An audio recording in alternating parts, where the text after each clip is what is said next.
Hey guys, tonight we wander back to a time before the heavy hand of man touched the currents, back when the silver veins of the earth pulsed with a purity that felt eternal and divine.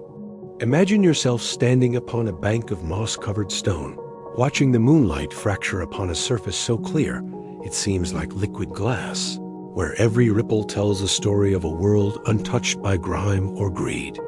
You can almost feel the cool, damp mist settling upon your skin, a gentle caress from a world that was once our cradle and our sanctuary. It is a beautiful sight, truly, though you probably won't survive this descent into the heavy, murky layers of what we have lost. So before you get comfortable, take a moment to like the video and subscribe, but only if you genuinely enjoy what I do here. And as you settle into your blankets, do tell me in the comments where in this vast world you are listening from and what time your clock currently marks. In the earliest dawns of our shared memory, water was not merely a resource to be measured or a commodity to be traded.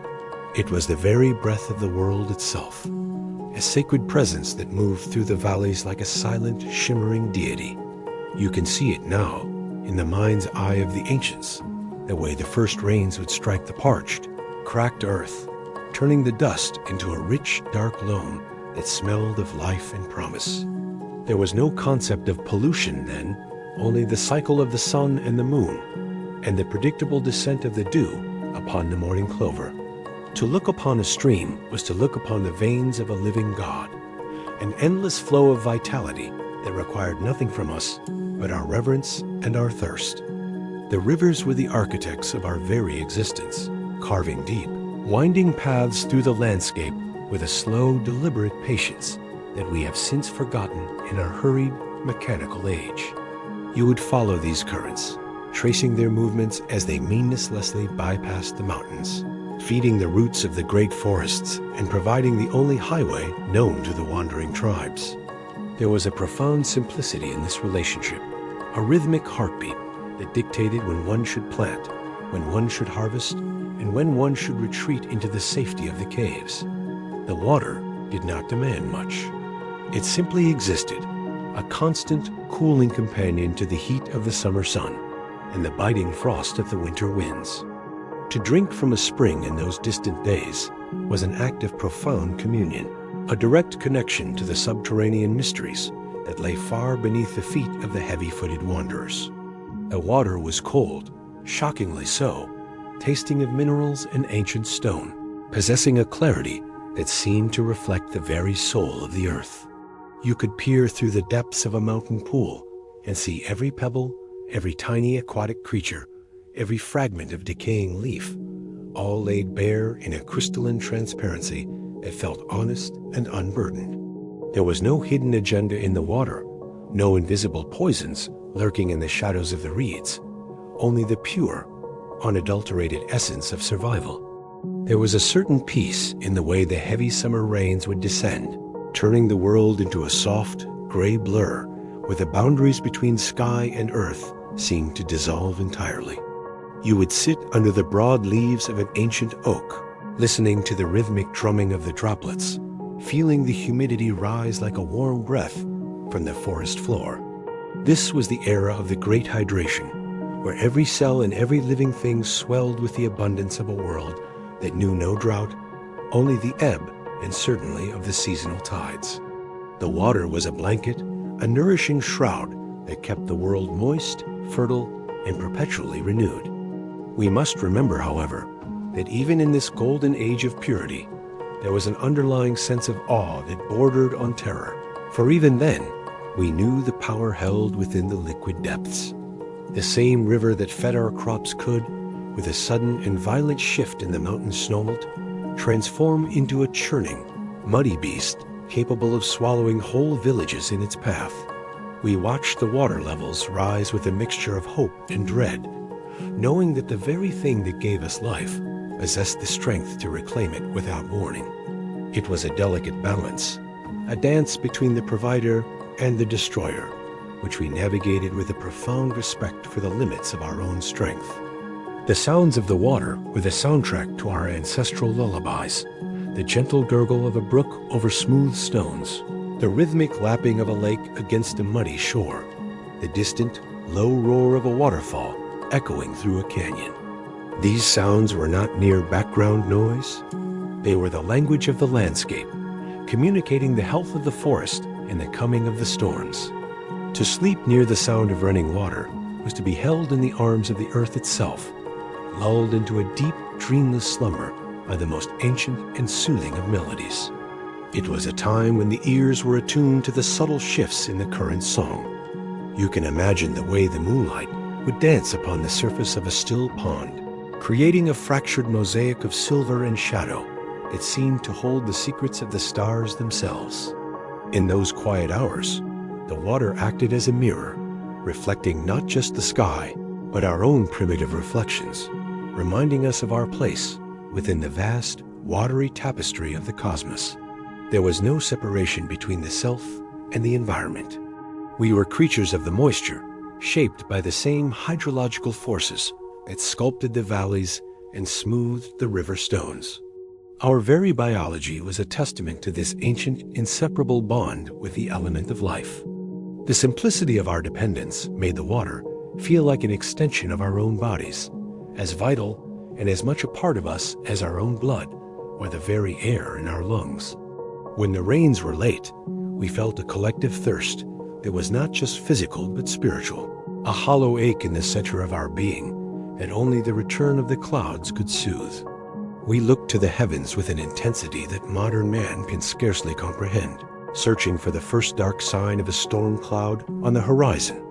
The water was our master, our provider, and our most precious, albeit temperamental, companion.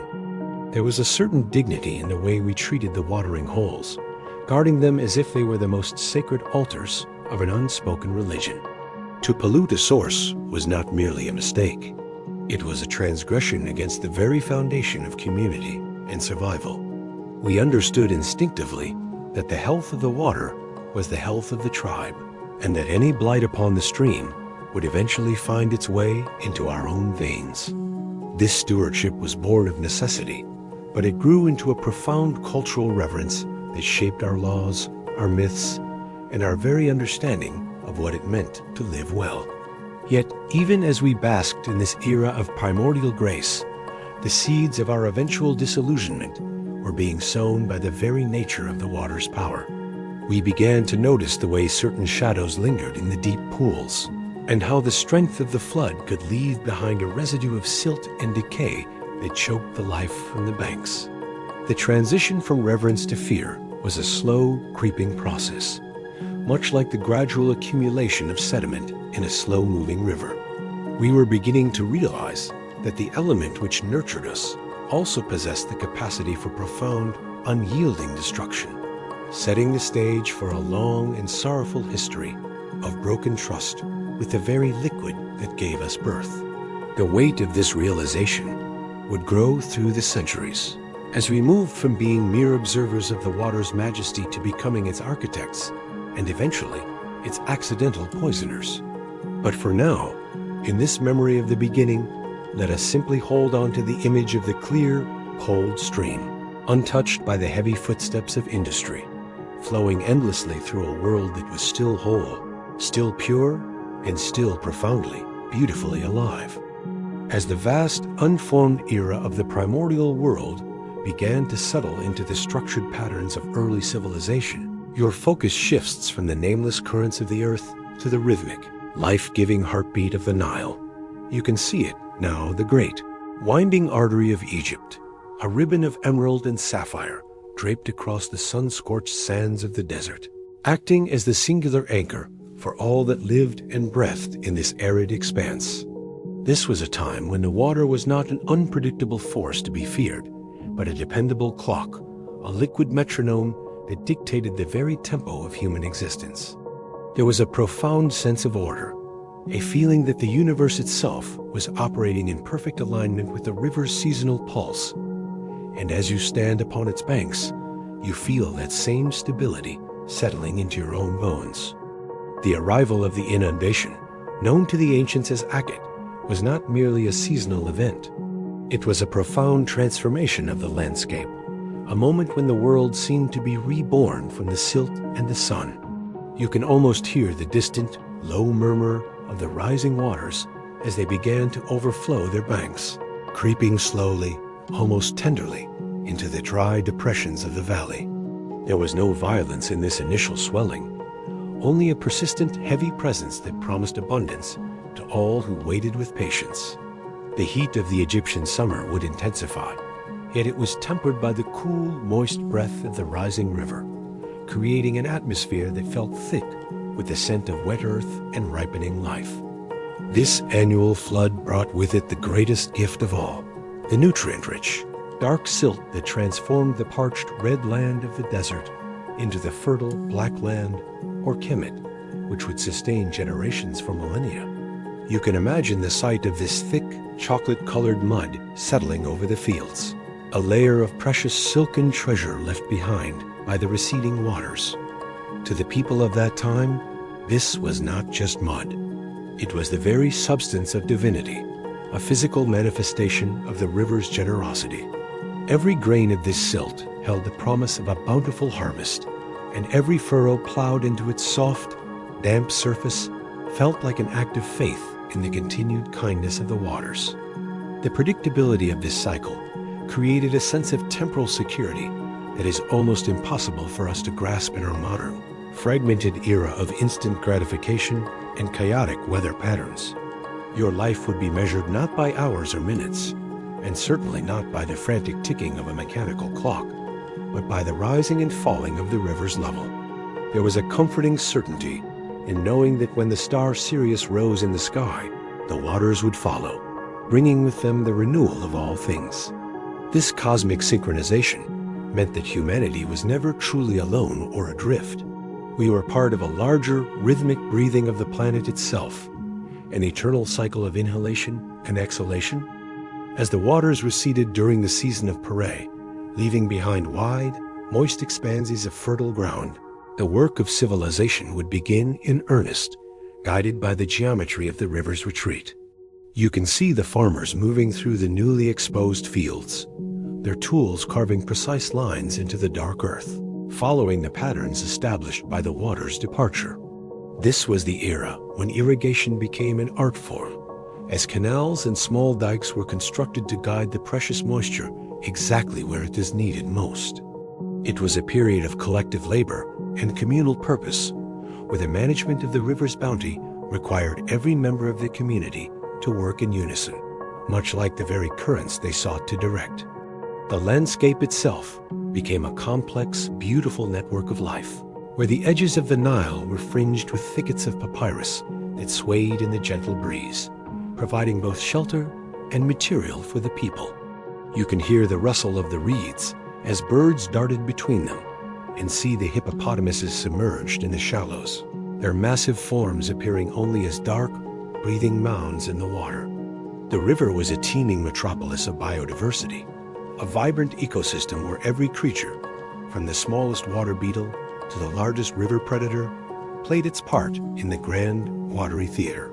This abundance was not seen as something to be exploited, but as a delicate balance that must be respected and maintained through careful stewardship.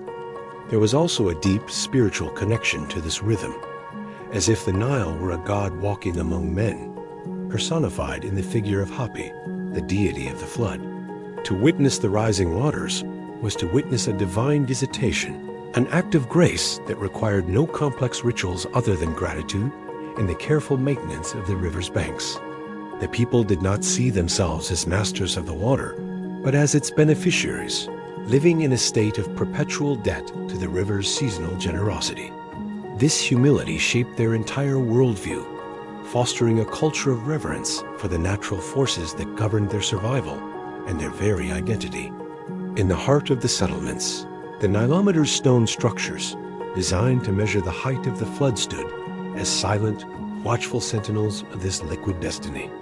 You can imagine the priests or officials standing beside these stone columns, marking the rising levels with a sense of profound importance, knowing that each finger width of water could mean the difference between prosperity and famine. These measurements were the pulse of the nation, providing the data upon which all decisions regarding planting, taxation, and storage would be based. There was a scientific precision to their devotion, a way of quantifying the divine to ensure that the community remained prepared for whatever the river might bring. Even in the heat of the season of Shamu, the time of low water and harvest, there was an underlying sense of peace because the foundation of the coming year had already been laid by the flood. The dry, parched air of the late summer was not a threat, but a period of rest and consolidation, a time to process the bounty that the river had so kindly provided. You could feel the exhaustion of the harvest balanced by the quiet anticipation of the next cycle, a sense of continuity that stretched back into the mists of time and forward into an unseen future. The water had done its work, and now it was humanity's turn to reap the rewards of that faithful rhythmic service. The Nile provided more than just food. It provided a sense of place and a way of being that felt immutable, as if the river were the very spine of the world, holding everything in its proper position. The stability of this array allowed for the birth of great architecture, complex bureaucracies, and enduring literature, all because the fundamental needs of life were met with such reliable, seasonal precision. There was no need to innovate against the elements when the elements themselves were so predictably supportive. This was a golden age of hydraulic harmony, where the boundaries between human intention and natural force were beautifully blurred by the shared rhythm of the river. However, even in this era of great stability, there were subtle hints that such perfection could not last forever, that the river's heartbeat might one day falter or change its tempo. We began to see the first signs of how a deviation in the flood, a year too low, or a surge too high, could ripple through the entire social fabric, testing the limits of our prepared canals and our communal strength. The very dependence we had built upon the Nile's predictability meant that we were uniquely vulnerable to any disruption in its ancient watery song. We were learning slowly and painfully that even the most reliable rhythms can be subject to the whims of a much larger, more chaotic cosmos. Yet for now, as you drift into the memory of this time, let the steady, rhythmic pulse of the Nile lull you into a state of deep, unshakable calm. Imagine the cool, dark silt pressing against your feet and the soft, repetitive lapping of the floodwaters against the shore, a sound that has echoed through the ages as a promise of life, renewal, and an eternal, watery peace. The river flows on, indifferent to the passing of empires, continuing its ancient, heavy, and beautiful march through the landscape of time. But as your mind drifts from the predictable, life-giving pulse of the riverbanks, it is pulled toward a much darker, more vast and unyielding frontier, the edge of the known world, where the rhythmic heartbeat of the Nile gives way to the chaotic, crashing roar of the great, salt-heavy oceans. You find yourself standing upon a jagged, windswept coastline, far from the fertile silt and the structured canals of the river valleys, where the air is thick with a biting, crystalline salt that stings your eyes and coats your skin in a fine, crusty layer of brine. Here, the water does not come to you with the gentle, seasonal promise of a flood. It arrives with a violent, rhythmic assault, throwing itself against the ancient stones with a ferocity that feels less like a blessing and more like an interrogation. The horizon is no longer a clear boundary between sky and earth, but a blurred, shimmering line of uncertainty that seems to recede even as you gaze upon it, offering nothing but the daunting realization of how much of our world remains utterly unmapped and profoundly indifferent to human life. In those ancient days, the ocean was not a highway for commerce or a destination for exploration, but a terrifying liquid abyss that swallowed the sunlight and refused to yield its secrets. You can feel the weight of that darkness, even in the midday sun, sensing that beneath the churning, white-capped waves lies a realm of crushing pressure and eternal twilight, where the very concept of light becomes a stranger. There was a heavy psychological burden in knowing that just beyond the reach of the surf lay an expanse so vast that no human eye could ever hope to perceive its true boundaries. It was a landscape of pure, unadulterated mystery, a place where the maps simply ended and were replaced by sketches of monsters and warnings of certain doom, leaving you with a profound sense of insignificance against the backdrop of such an unfathomable, watery void. The sounds of the sea are far removed from the soothing gurgle of a mountain brook or the steady hum of a river. They are a cacophony of destruction and deep, low-frequency groans that seem to vibrate within your very chest. You listen to the rhythmic boom of the swells hitting the cliffs, a sound so heavy and percussive that it feels as though the earth itself is being struck by a giant, unseen hammer. Between these great crashes, there is the hiss of the retreating tide, a long, drawn-out sigh of sand and pebbles being sucked back into the maw of the deep, sounding like the indrawn breath of a sleeping beast. It is a soundtrack of constant, restless movement, a lack of stillness that prevents the mind from ever finding true repose, as if the water itself is in a state of perpetual, agitated searching. To look into the surf was to invite the imagination to wander into the darkest corners of the human psyche, for even then, we knew that the great swells might hide things that were not meant for the light of day. You can see the shadows moving beneath the translucent breaks of the waves, shapes that are too large to be fish, too fluid to be rock, and too purposeful to be mere debris. The ancients spoke of leviathans, of serpents that could coil around entire islands, and of great, many-tentacled horrors that lurked in the trenches where no light could ever penetrate. These were not merely myths intended for children. They were a way for the human mind to give form to the primal fear of the unknown, to personify the terrifying power of an ocean that could rise up in a tempest and swallow a fleet without leaving so much as a single splinter of wood behind. There was a profound loneliness in standing at the edge of such an expanse, a realization that the ocean was a world entirely unto itself, functioning under laws and rhythms that had nothing to do with the needs or desires of man. Unlike the river, which we could attempt to direct, to dike, and to harness, the ocean was an unmanageable titan, and a force of nature that mocked all attempts at dominion. You could watch a storm gather on the horizon, a dark and bruised mass of clouds that seemed to merge with the rising swells, and feel the sudden, chilling knowledge that you were merely a witness to a cosmic struggle between wind and water. The sea did not care for your civilizations, your gods, or your histories. It simply moved according to its own ancient tidal imperatives, indifferent to whether it carried ships of gold or the broken bodies of those lost to the deep. The very chemistry of this water was a reminder of its alien nature, the sharp, stinging salt that preserved what it touched even as it corroded the strongest metals and cracked the most durable woods. You can almost taste the brine on your lips, a bitter, metallic tongue that speaks of ancient minerals and the slow, grinding death of countless organic things. This was not the sweet, life-giving moisture of the rain or the river. This was a preservative and a destroyer, a liquid that turned even the most vibrant landscapes into sterile, salt-encrusted barrens if it were allowed to encroach too far. The ocean was a boundary of sterility, a vast reservoir of a substance that could sustain life in its smallest forms, while simultaneously making the land itself uninhabitable for anything larger. Even the concept of depth was a source of existential dread, as we began to understand that the sea did not just move horizontally across the globe, but descended into vertical reaches of unimaginable scale. You can imagine the terror of the early mariners, looking down into the dark blue heart of a swell and realizing that there was no bottom, only an endless descending staircase of pressure and cold. The thought of the abyss, the place where the weight of all the world's water presses down with a singular, suffocating force, was enough to turn the blood to ice.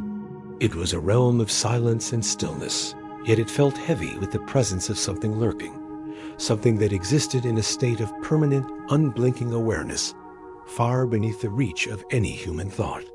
The shipwrecks of antiquity were the ocean's way of reclaiming what had been taken from the shore, serving as grim monuments to the fragility of human ambition. You can envision the skeletons of great vessels, their hulls shattered by unseen reefs or pulled down by the sudden, violent whims of a rogue wave, settling slowly into the silt of the seabed. These wrecks were not just lost cargo. They were lost histories, fragments of culture and connection that were severed from the world of men and cast into the eternal, watery archives of the deep. To look upon the sea was to look upon a vast, liquid graveyard, where the treasures of empires and the bones of explorers lay intermingled in a silent, unmoving heap, forgotten by the surface world long before they even reached the sand. There was also the unsettling phenomenon of the tides, the way the ocean seemed to breathe, expanding its reach across the coastal plains only to retreat, leaving behind a landscape that was momentarily transformed and strangely hollowed out. This rhythmic ebb and flow created a liminal space, a zone of neither land nor sea, where things were revealed and then hidden once more with a clockwork precision that felt both mechanical and magical. You could walk upon the newly exposed seabed, finding strange, translucent creatures in smooth fragments of bone, knowing that in a matter of hours, the weight of the world would return to bury everything once again under a shroud of cold, moving blue. It was a landscape of constant erasure, where no footprint could ever truly last. The clouds themselves seemed to participate in this oceanic drama, heavy with the moisture of the sea, and prone to descending upon the coast in thick, suffocating mists that erased the horizon entirely. In these moments, you would feel as though you were floating in a void, the world reduced to the small circle of your own immediate surroundings, with nothing but the damp, gray air and the muffled roar of the waves to ground you. It was a sensory deprivation that forced the mind inward, toward the very fears we had discussed, the fear of being lost, of being swallowed, of being forgotten by the sun. The ocean, in its misty shroud, became a ghost of itself. A presence felt through the chill on your skin and a sudden, inexplicable rise in the humidity. Yet, despite this pervasive sense of dread and the heavy weight of the unknown, there was a strange hypnotic pull to the ocean's vastness that could not be resisted. The sheer scale of it, the way it seemed to encompass everything and nothing all at once, offered a kind of terrifying transcendence. To gaze upon the endless expanse was to be reminded that there were forces in this universe far greater than any human struggle, and that our entire history was but a tiny, flickering candle against the immense, dark, and rolling night of the sea. It was a place of profound, cosmic perspective, a liquid mirror that reflected not our faces, however much we might try to hide them, but the very magnitude of our own insignificance. As we move forward from this era of coastal fear, let us hold this image of the dark, churning deep in our minds, the weight of the water, the mystery of the shadows, and the eternal rhythmic struggle between the land and the sea. We are beginning to leave behind the safety of the shore, moving away from the edges of the known and toward a deeper exploration of how we sought to find life even where it seemed most impossible, venturing into the dry, parched expanses where water was not in abundance, but a desperate, precious prize to be hunted. Leaving behind the salt-crusted edges of the great, roaring oceans, your journey moves inward, away from the predictable violence of the tides, and into a realm where the very air seems to have been stripped of its moisture. You find yourself traversing the vast, sun-blind expanses of the arid heartlands, where the horizon is not a line of crashing waves, but a shimmering, heat-distorted boundary between a scorched earth and a relentless, unblinking sky. Here, the silence is heavy, broken only by the dry rasp of wind over sand or the crunch of parched pebbles beneath your feet. There is no rhythmic boom of the surf to ground you here, only a profound, unsettling stillness that suggests the world has been emptied of all vitality, leaving behind nothing but a landscape of bone and dust. The transition from the overwhelming presence of the sea to the overwhelming absence of the desert is a jarring one, as if the very essence of life has been sucked away by the insatiable thirst of the sun. In this landscape of scarcity, your eyes are no longer searching for the majesty of waves or the mystery of deep trenches. Instead, they are trained on the smallest, most subtle indicators of survival. You become a scholar of the minute, an expert in the language of desiccation, looking for any sign that moisture might still linger beneath the surface of this dying world. You watch the flight patterns of a lone, ragged scavenger bird, noting if its path curves toward some hidden depression in the earth. You study the way certain hardy, skeletal shrubs cling to the lee side of sun-bleached boulders, their roots searching deep for a secret subterranean moisture. To wander here is to exist in a state of constant, hyper-vigilant observation, where every shadow and every change in the texture of the sand holds the potential promise or the cruel deception of life. The heat itself becomes a physical weight, a heavy, suffocating presence that presses down upon your shoulders and drains the very strength from your limbs. It is a dry, searing heat that does not merely warm the skin, but seems to reach deep into the marrow, extracting every drop of internal moisture until your throat feels as though it has been lined with fine, abrasive sand. Your breath becomes shallow and labored, as the air you inhale offers no relief, only more of the parched, dusty atmosphere that characterizes this wasteland. You feel the familiar, terrifying sensation of thirst, not merely a desire for water, but a primal biological emergency that dictates every thought and every movement, turning your entire existence into a singular, desperate quest for a single, cool drop. And then there are the mirages, the most cruel and deceptive inhabitants of this arid kingdom. You see them shimmering on the distant horizon, a pool of sapphire blue, a lush, verdant meadow, a sudden cooling lake that seems so real you can almost feel its spray upon your face. Your heart leaps with a momentary, foolish hope, propelling you forward through the heat, only to have that hope shattered as you approach and find nothing but more heat-warped sand and empty, shimmering air. These illusions are like the ghosts of water, mocking your desperation and testing the very limits of your sanity.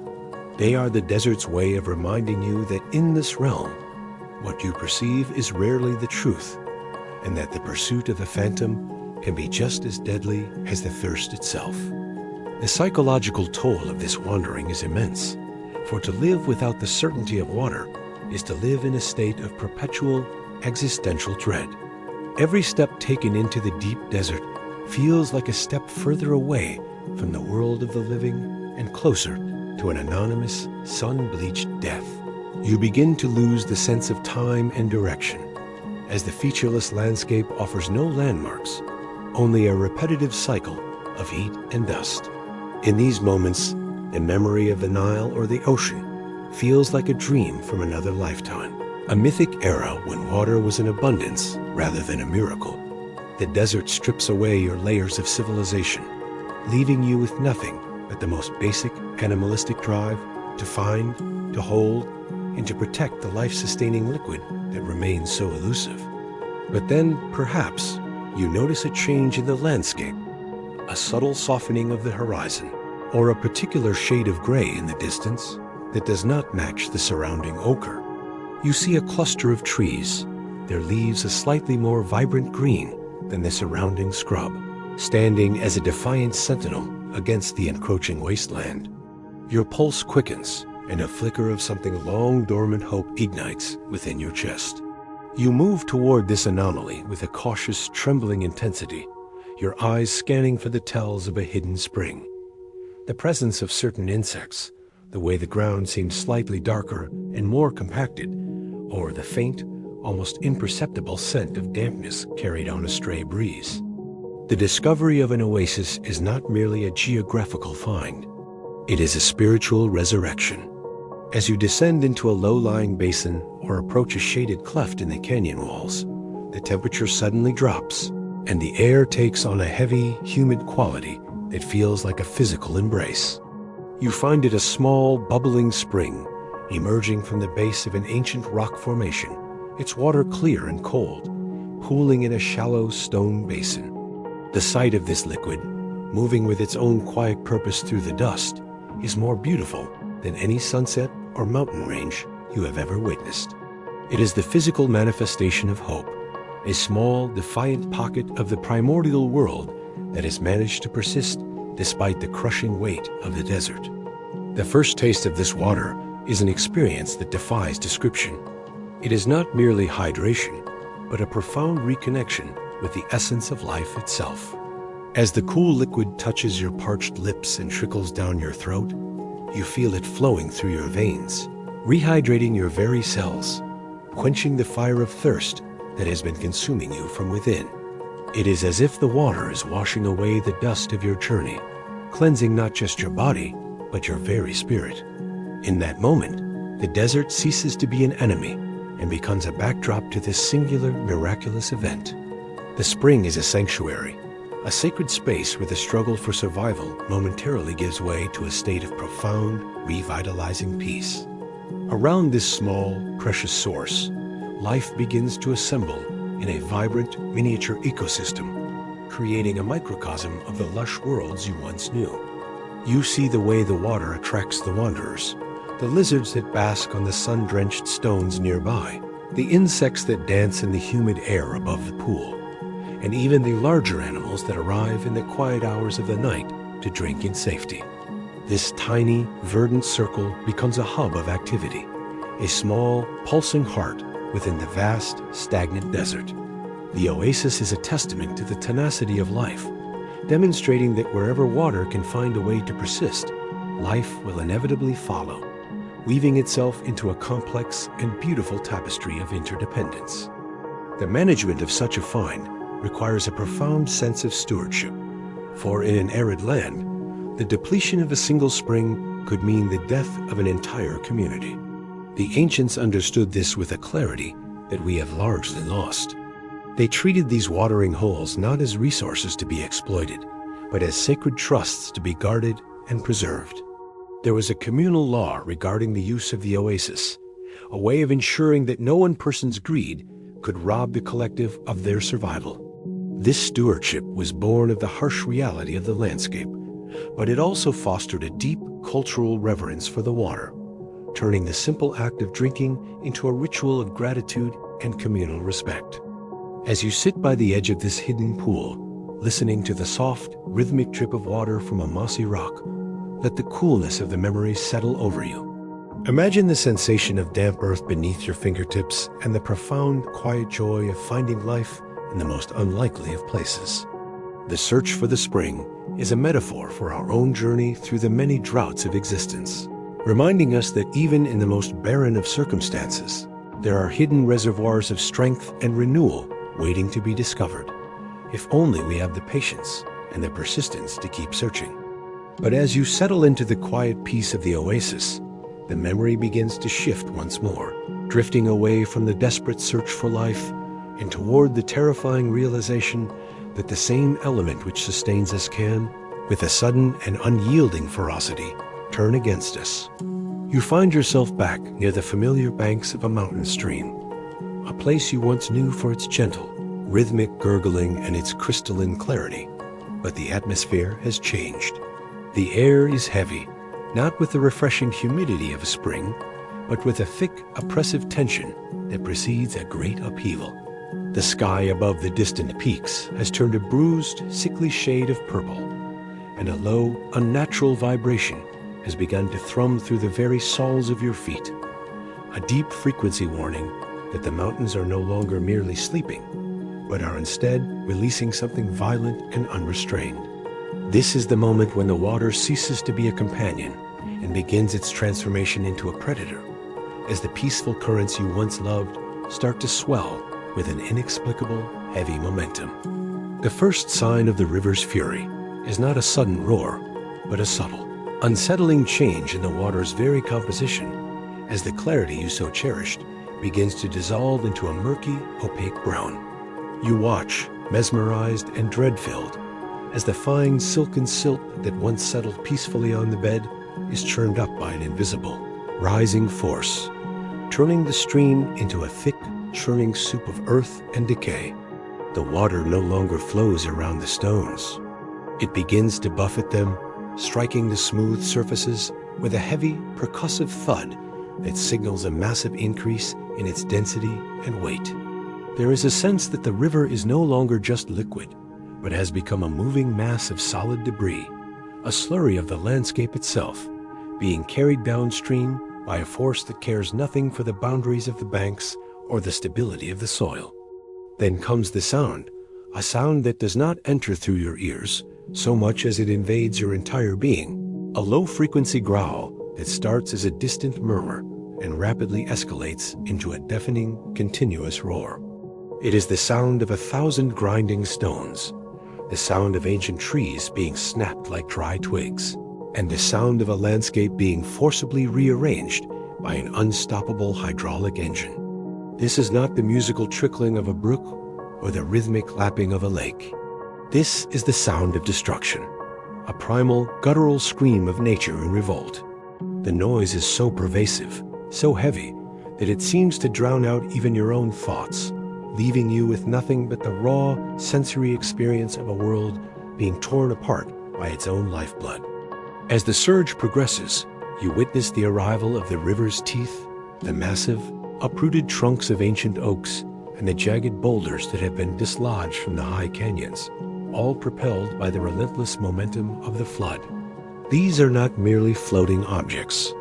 They are projectiles, launched with a terrifying, kinetic energy that allows them to smash through anything in their path, splintering wooden bridges and crushing the small, stone dwellings that clung to the water's edge.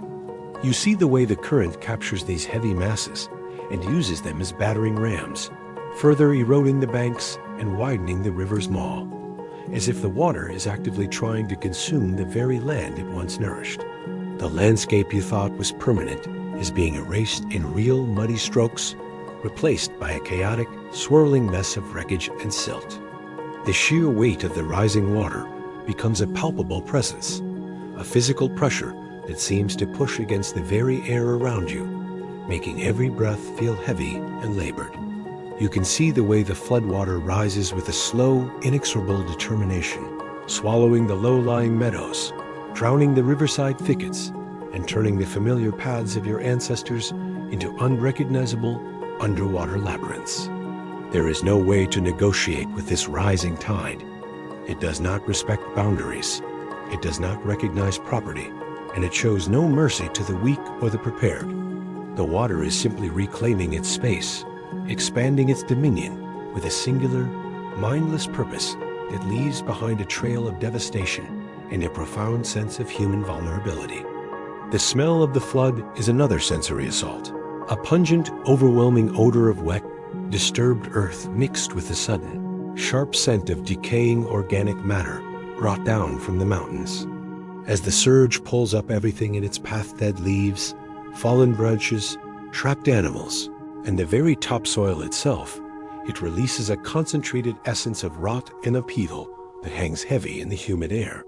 It is a smell that speaks of the end of cycles, of the violent disruption of the natural order, and of a world that has been turned inside out by its own elemental forces.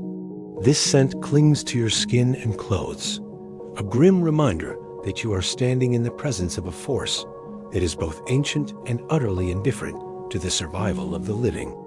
You observe the way the river's edges are no longer defined by stable banks, but by a blurring liquid frontier where the land and water are engaged in a desperate losing struggle.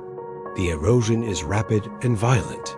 You see large chunks of the riverbank simply calving off into the torrent, sliding into the brown depths with a heavy, terminal splash that adds more mass to the destructive surge.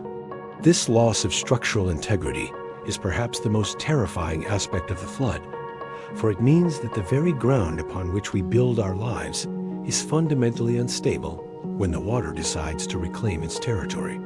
The earth itself seems to be liquefying, losing its solidity, and becoming an extension of the river's own chaotic, unmanageable movement. In the heart of the surge, there is a strange, terrifying beauty to the way the light interacts with the churning, silt-laden water, though it is a beauty more of pure catastrophe. The sun, struggling to pierce through the heavy, storm-tossed clouds, casts long, dramatic shadows across the undulating surface of the flood, creating a landscape of high contrast and deep, muddy gloom. Every swirl of a new eddy, Every sudden burst of white foam from a submerged obstacle feels like a frame in a moving painting of destruction.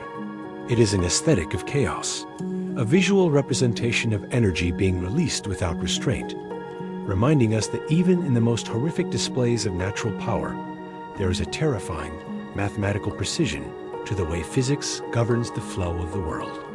As the peak of the surge begins to pass, leaving behind a landscape that is fundamentally altered, a profound and heavy silence settles over the wreckage. A silence that is even more unsettling than the roar of the flood itself. The water begins to recede, but it does so slowly, leaving behind a thick, suffocating layer of mud and silt that blankets everything in a uniform, grayish-brown shroud. The once vibrant meadows are now flat, sodden expanses of sludge. The paths are gone, replaced by deep, treacherous gullies carved by the retreating currents. The debris is scattered everywhere, a broken branch here, a shattered crate there, creating a graveyard of things that were once part of a functioning, organized world. The aftermath of the river's fury is a period of immense, heavy labor and profound mourning for the lost landscape. You see the survivors attempting to clear the paths, to rebuild the dikes, and to reclaim the precious topsoil that has been stripped away by the surge. But the work is daunting and seemingly endless. The memory of the water's power lingers in the very texture of the mud, a constant reminder of how quickly the familiar can become the alien. There is a sense of a broken contract, a feeling that the trust once held between the people and the river has been irrevocably damaged, replaced by a wary, watchful respect that borders on permanent apprehension. Yet, even in this state of devastation, there is the slow, quiet beginning of a new, more cautious era of coexistence. The river will eventually settle back into its banks. The silt will begin to dry and harden, and the seeds of new life will find purchase in the very mud that caused so much destruction. But you can never truly forget the weight of the surge or the sound of the breaking trees. You carry the knowledge of the water's dual nature as both the architect of life and the agent of ruin within your very soul. This realization marks the end of our era of simple reverence and the beginning of a much more complex, much more fearful relationship with the element that we once believed was our most faithful ally. As you drift back from this scene of watery upheaval, let the heavy, rhythmic sound of the receding flood fade into the background, replaced by the steady, quiet breathing of the earth as it begins to heal. Think of the silt settling, the mud drying in the sun, and the slow, patient return of the stillness that follows a great storm. The river is still there, moving with its ancient, heavy purpose. But for now, let us find our way toward a different kind of water, a water that has lost its motion, a water that has become stagnant and still, bringing with it a new and even more insidious kind of danger. As the heavy, drying silt of the receding flood finally settles into a crust upon the broken earth, your journey leads you away from the scarred banks of the great river and toward a landscape that has fallen into an unnatural, breathless quiet. You find yourself wandering through a terrain where the water no longer possesses the muscular momentum of a torrent or the rhythmic pulse of a seasonal tide. Instead, it is trapped in shallow hollows, stagnant depressions, and forgotten pockets left behind by the retreating surge. This is a world of stillness, but it is not the peaceful stillness of a mountain lake or the restorative calm of a clear spring. It is a heavy, suffocating quiet, a silence that feels as though the very breath of the earth has been held in a state of decay, leaving behind pools of water that sit motionless, like dark, unblinking eyes watching your progress through the marsh. At first glance, these small, isolated bodies of water might appear to offer a deceptive relief from the violent memory of the flood, presenting a surface so smooth and glassy that it looks like polished obsidian or liquid lead. You see the reflection of the gray, overcast sky and the skeletal remains of uprooted trees perfectly mirrored in the unmoving depths, creating an illusion of profound tranquility. There is no ripple to break the image, no movement to suggest that anything is alive beneath that dark, reflective skin. It is a beautiful sight. Perhaps, if one does not look closely enough, to notice the way the edges of the pool are fringed with a thick yellowish scum, or how the water seems to possess a strange, viscous weight, as if it were resisting the very idea of movement. As you draw nearer to the edge of one such pool, the visual deception begins to unravel, revealing a landscape of slow, creeping rot. The clarity you once associated with pure water is entirely absent here.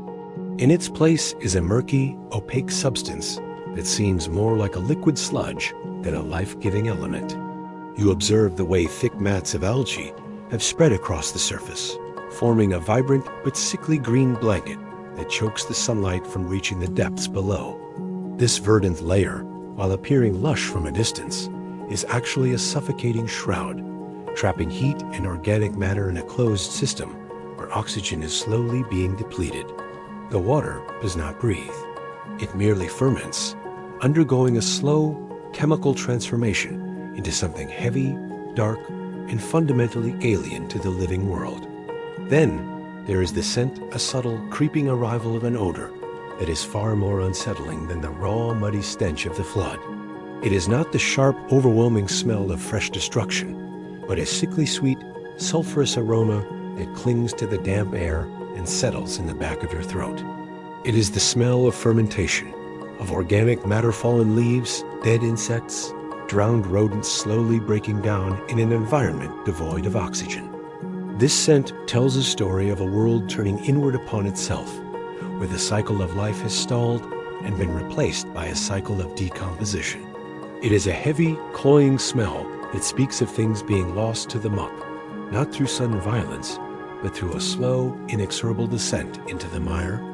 The silence of the stagnant pool is also deceptive, for it is not a true absence of sound, but rather a replacement of the river's music with a low, maddening drone. As you stand near the water's edge, you begin to hear the rhythmic, high-pitched hum of 1,000 tiny wings, the arrival of the insects that thrive in this environment of decay. You see the clouds of mosquitoes rising from the shallows in great, dark swarms, their life cycles intimately tied to the very stillness that makes the water so dangerous. There is also the frantic buzzing of midges and the heavy, low thrum of dragonflies patrolling the edges of the algae mats. These are not the sounds of a thriving, healthy ecosystem, but the sounds of an opportunistic legion, drawn to the abundance of rot and the lack of any predator or current to sweep them away. The very texture of the ground surrounding these pools has changed, becoming a treacherous, sucking landscape of mud and peat that threatens to claim your footing with every step. The earth is no longer solid. It has become a saturated, semi-liquid expanse that yields under your weight, creating deep, muddy footprints that immediately fill with dark, stagnant liquid. This is a terrain of entrapment, where the boundary between the land and the water has dissolved into a permanent, boggy state of confusion. You feel the dampness rising through the soles of your boots, a cold, heavy moisture that seems to carry the weight of the decay itself, making every movement feel labored and slow, as if you, too, were being drawn into the lethargy of the swamp. There is a profound psychological heaviness in observing such stillness, for it represents a fundamental break in the natural order we once understood. If the flood was an outburst of uncontrollable energy, then the stagnant pool is the absence of energy altogether, a state of entropy where the vital, moving force of the world has simply ceased to function.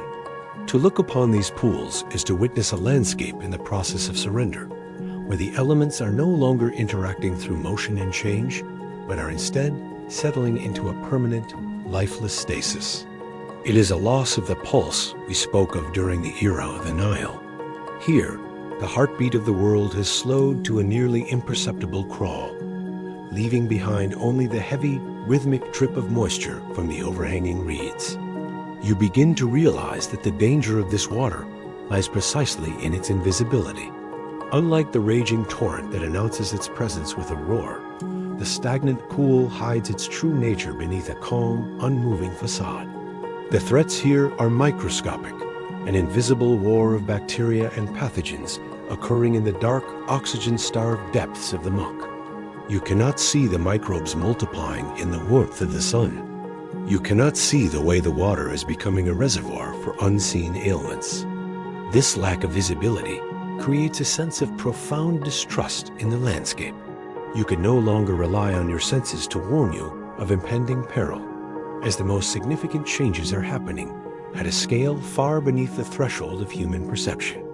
This era of stillness marks a shift in our relationship with water, from one of wary respect for its power to one of deep, creeping suspicion toward its very essence.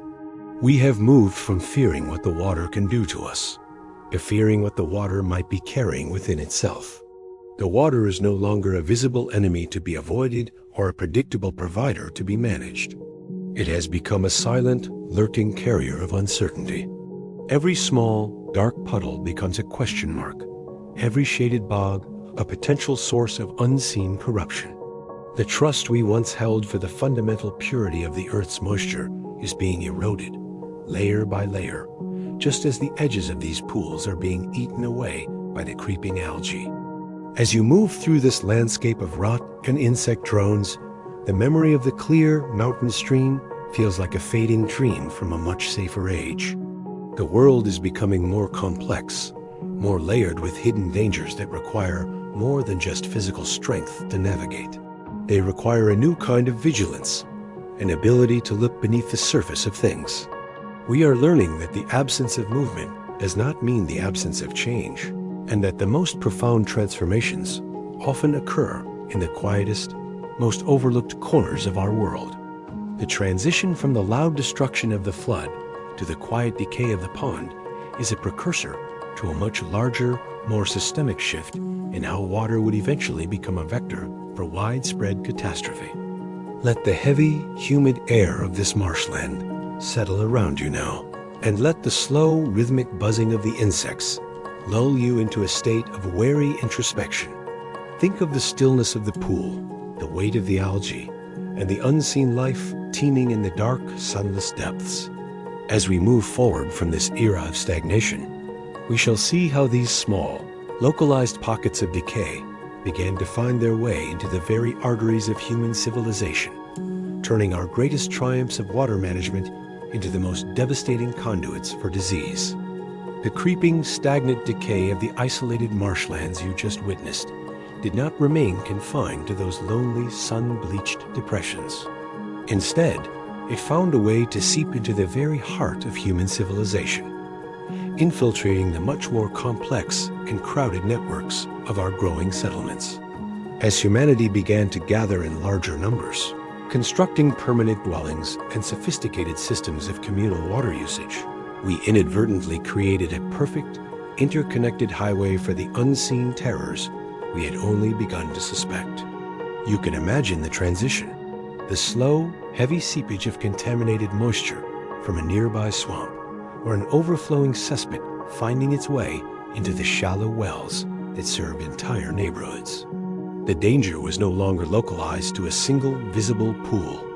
It had become a systemic, distributed threat, traveling through the very arteries of our social existence, turning the shared lifeline of the community into a silent, invisible delivery system for catastrophe. This was the era of the great, unseen invasion, where the enemy was not a roaring flood or a terrifying predator, but a microscopic passenger riding upon the waves of our own progress. You find yourself standing in the narrow, damp streets of an overcrowded 19th century city, where the air is thick with coal smoke and the ground is perpetually slick with the runoff of 1,000 unseen drains. There is no grand, dramatic announcement of the coming tragedy. There is only the sudden, inexplicable appearance of a sickness that strikes without warning and moves through the population with the terrifying speed of a summer storm. This was the arrival of the cholera scourge, a period when the water we relied upon for our most basic needs became the very instrument of our innuendo, transforming the communal well from a source of life into a reservoir of death. The horror of this era lay in its profound, terrifying invisibility. People could drink from the same pump, wash in the same rivers, and use the same cisterns, all while remaining utterly unaware that they were participating in a shared act of self-destruction. You can see the faces of the townspeople, the confusion, the mounting dread as their neighbors, friends, and children began to fall ill one by one, with no apparent reason other than their proximity to one another. There was no way to look at a clear stream or a bubbling well and know that it carried within its depths a microscopic lesion of death. The betrayal felt personal, an existential betrayal by the very element that had been our most faithful companion since the dawn of time, leaving us feeling vulnerable even in the most basic acts of survival. The symptoms of this scourge were as rapid and devastating as the spread itself, characterized by a sudden, violent wasting away that left victims looking like ghosts of their former selves within a matter of hours. You could watch a healthy laborer, strong from a morning's toil, begin to succumb to an intense, agonizing cramping, his skin turning a deathly, bluish hue as the very moisture was sucked from his cells by the invisible intruder. The dehydration was so profound and so swift that it seemed as though the person were being hollowed out from within, their vitality evaporating like mist in the morning sun. This was not a slow decline into illness, but a frantic biological collapse, a terrifying spectacle of human life being extinguished by the very substance meant to sustain it. In the crowded infirmaries and the cramped, damp tenements, the atmosphere was heavy with a sense of inescapable doom, a palpable weight of grief that hung over the city like the sulphurous mists of the marshlands. You can hear the low, rhythmic moans of the suffering, a sound that blended with the distant, tolling bells of funeral processions that had become a constant, mournful soundtrack to urban life. The smell of the sick rooms, a mixture of sweat, sickness, and the sharp, metallic tang of death, became an inescapable part of the urban sensory experience. There was no sanctuary to be found, for even the most sheltered home was connected to the wider, contaminated web of the city's water supply, making every household a potential site of tragedy. The medical understanding of this period was, quite frankly, a landscape of confusion and misplaced terror, as the true nature of the threat remained hidden from even the most learned minds. Many believed in the miasma theory, the idea that the disease was spread by bad air, by the foul, stinking vapors rising from decaying organic matter and polluted streets. Because of this, people focused their efforts on cleaning the smells and dispersing the mists, unaware that the true culprit was traveling through the liquid channels beneath their feet. This misplaced focus meant that while they were scrubbing the surfaces of their world, they were leaving the primary vector, the water itself, completely untouched and increasingly dangerous. A tragic irony that allowed the scourge to continue its unchecked march through the populace. You can imagine the frantic, desperate attempts at mitigation, the digging of deeper wells, the boiling of water in a primitive attempt to purify it, the construction of rudimentary filters that were often as porous as the fears they sought to address. There was a growing, frantic energy within the scientific community, a sense that a great, invisible predator was at large, and that the only way to defeat it was to unmask its true identity. It was a period of intense intellectual struggle, where the very foundations of biology and epidemiology were being tested by the sheer scale of the mounting casualties. The water had become a puzzle, a dark and deadly enigma that demanded a new way of seeing the world, a way that looked past the visible surface and into the microscopic depths. The psychological impact on the social fabric was profound, as the shared reliance on common resources began to breed a deep, pervasive mistrust among neighbors. When the very act of drinking from a communal source could be seen as an act of extreme risk, the bonds of community began to fray and dissolve under the pressure of collective fear. You can see the way people began to withdraw into themselves, hoarding their own small, private supplies of water and viewing the stranger or the neighbor with a wary, suspicious eye. The tragedy was not just in the loss of life, but in the erosion of the social trust that had allowed human settlements to thrive and expand. The water that once bound us together had now become the force that drove us apart. The infrastructure of the growing cities, the very marvels of engineering that were supposed to represent the triumph of civilization over nature became the most efficient conduits for this biological disaster. The new, interconnected pipe systems and larger, more complex reservoirs, designed to bring water to a burgeoning population, instead provided a seamless, high-speed network for the spread of cholera. You can see the irony in the construction of these great works. The more we attempted to master the flow of water and direct it into our homes, the more effectively we were providing a highway for the pathogens to reach us. Our technological progress was, at this stage, a double-edged sword, capable of both sustaining life and accelerating its destruction with unprecedented efficiency. There is a heavy, somber lesson in this era of the cholera scourge, one that speaks to the unintended consequences of our attempts to organize and control the natural world. We moved from a time when we lived at the mercy of the water's visible power, its floods and its droughts, to a time when we were being decimated by its invisible, microscopic agency. It was a period of profound loss, not only in terms of human lives, but in terms of our fundamental sense of security within the natural order. We were learning, through blood and grief, that the complexity of our systems could also be their greatest vulnerability, and that true stewardship requires an understanding far deeper than what meets the eye. As you drift away from the grim, crowded streets of the cholera-stricken city, let the heavy, mournful tolling of those funeral bells fade into a distant memory. Let the image of the blue-tinted, dehydrated faces and the terrifyingly rapid collapse of life be replaced by a sense of the slow, inexorable change that was beginning to occur in our relationship with the water's flow. We are moving toward an era where we would no longer just witness the water's power or fear its invisible passengers, but would begin to actively, and often destructively, transform its very character through the heavy, unyielding hand of industry.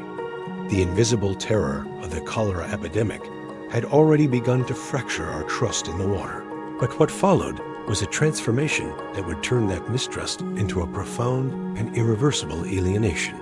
You find yourself standing on the outskirts of a burgeoning industrial center, where the once clear streams and rhythmic rivers have been forcibly repurposed, no longer acting as the lifeblood of the landscape, but as the heavy, unyielding sewers for the machinery of progress.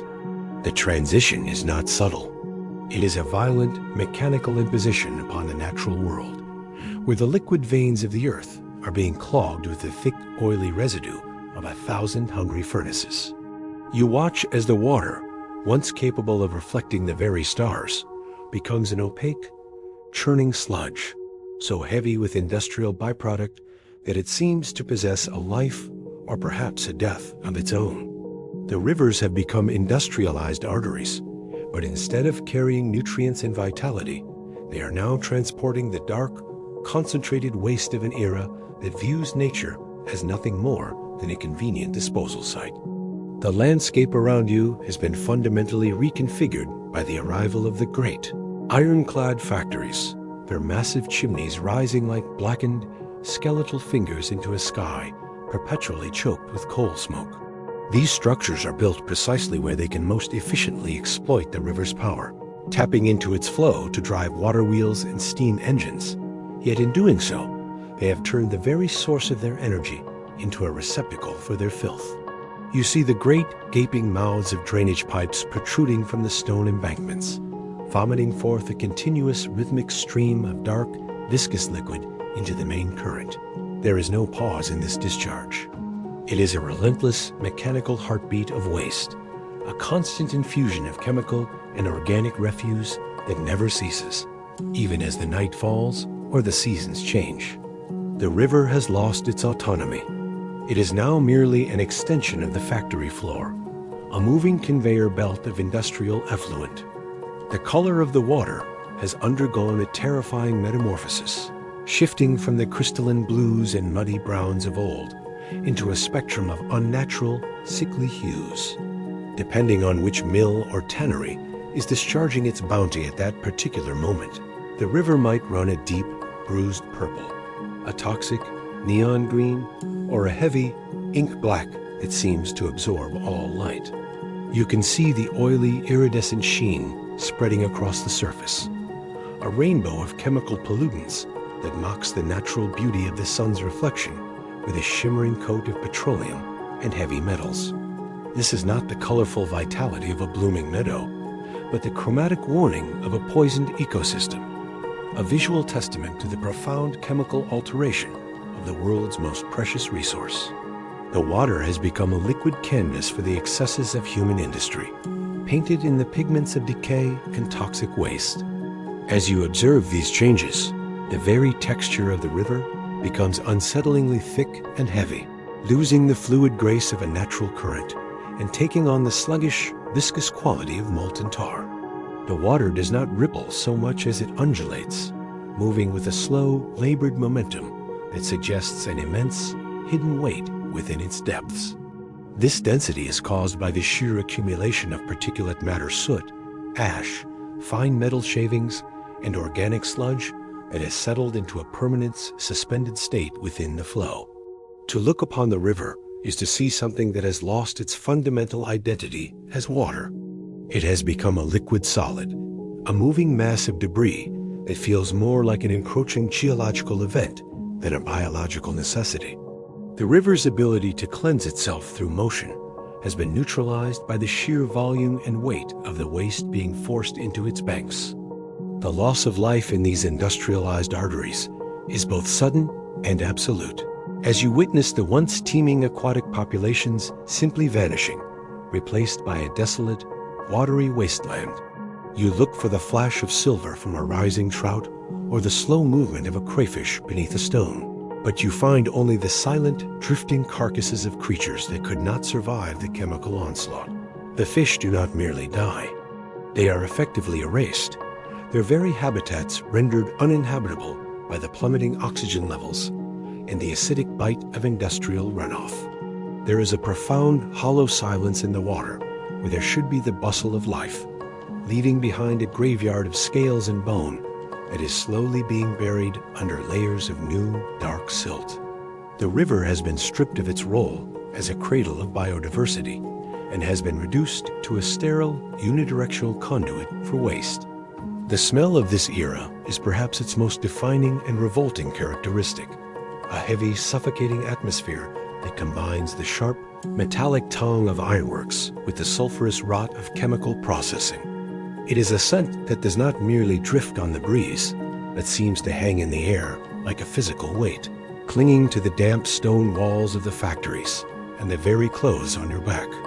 You can smell the acrid bite of acids, the sweet, sickening odor of decomposing organic matter, and the thick, greasy aroma of coal tar, all blended into one singular, nauseating perfume of industrialization. It is a scent that speaks of progress at any cost, an olfactory reminder that the price of our technological advancement is being paid by the very air and water that we breathe and drink. This smell is the odor of a world being fundamentally re-engineered, a sensory marker of the death of the natural order. There is a profound psychological detachment that begins to grow within you as you witness this transformation, a sense of mourning for a world you can no longer recognize. It becomes increasingly difficult to see the river as a part of your own history or a connection to your ancestors when it has become so alien and so obviously artificial in its degradation. The water is no longer a shared heritage. It has been converted into a utility, a tool of production that is used and then discarded with the same mechanical indifference as a spent piece of coal. You feel the erosion of the spiritual bond between humanity and the elements, as the very substance that once inspired awe and reverence now inspires only disgust and a weary, resigned dread. The river has been demoted from a deity to a drain, and in doing that, it has taken a piece of our own humanity with it. You see the way the architecture of the riverbanks has changed to accommodate this new, darker purpose. Where once there were reeds, mossy stones, and natural eddies, there are now high vertical walls of cold, soot-stained brick and iron pilings.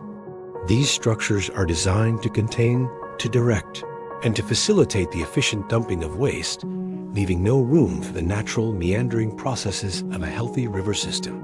The banks have been hardened stripped of their ability to filter or absorb, creating a rigid, unyielding corridor that forces the polluted current into a straight, high-speed path toward its eventual, even more disastrous destination. This engineering of the landscape is a physical manifestation of our desire to dominate and use, turning the river into a controlled, predictable machine of disposal that lacks any of the regenerative capacity of the wild waters.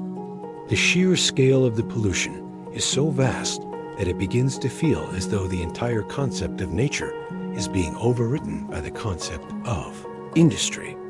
You look at the horizon and see not a landscape of hills and forests and water, but a continuous, interconnected network of pipes, chimneys, and canals, all part of a single massive liquid-fueled engine. The distinction between the natural world and the man-made world is blurring, as the river itself becomes an artificial construct, composed more of industrial byproducts than of rainwater and snowmelt.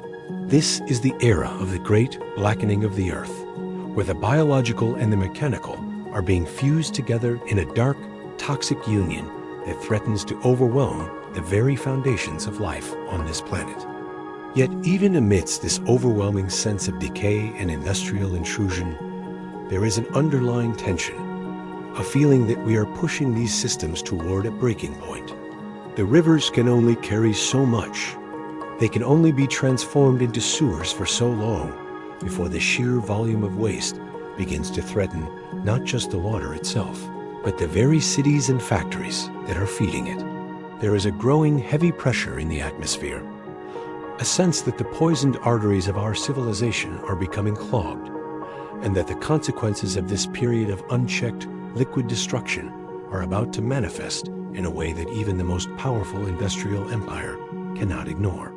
The stage is being set for a moment when the stench and the sludge will become so unbearable that the world will be forced to look upon its own reflection in the black water and shudder.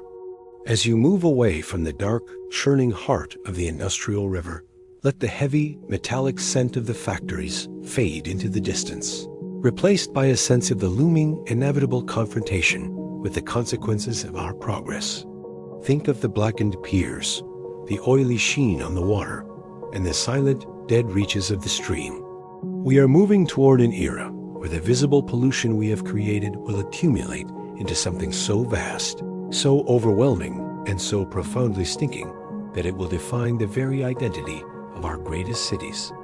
An era when the river's waste will rise up to meet us in the infamous, suffocating presence of the Great Stink. You find yourself navigating the narrow, winding streets of mid-19th century London, a city that has become a sprawling, soot-stained monument to the very industrial progress we have been tracing.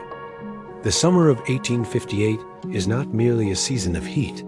It is an era of atmospheric oppression, a period where the sun hangs heavy and unblinking in a sky choked with the gray exhales of countless chimneys.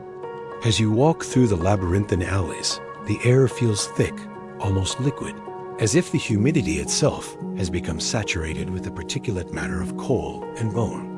But there is another element to this atmosphere, something far more pervasive than smoke or steam. A heavy, cloying, and inescapable presence that clings to the back of your throat and coats your tongue with a bitter, unmistakable taste. You are entering the era of the Great Stink, a moment in history when the concentrated waste of an entire empire finally rose up to demand recognition, turning the mighty Thames from a symbol of commerce into a source of profound, city-wide nausea.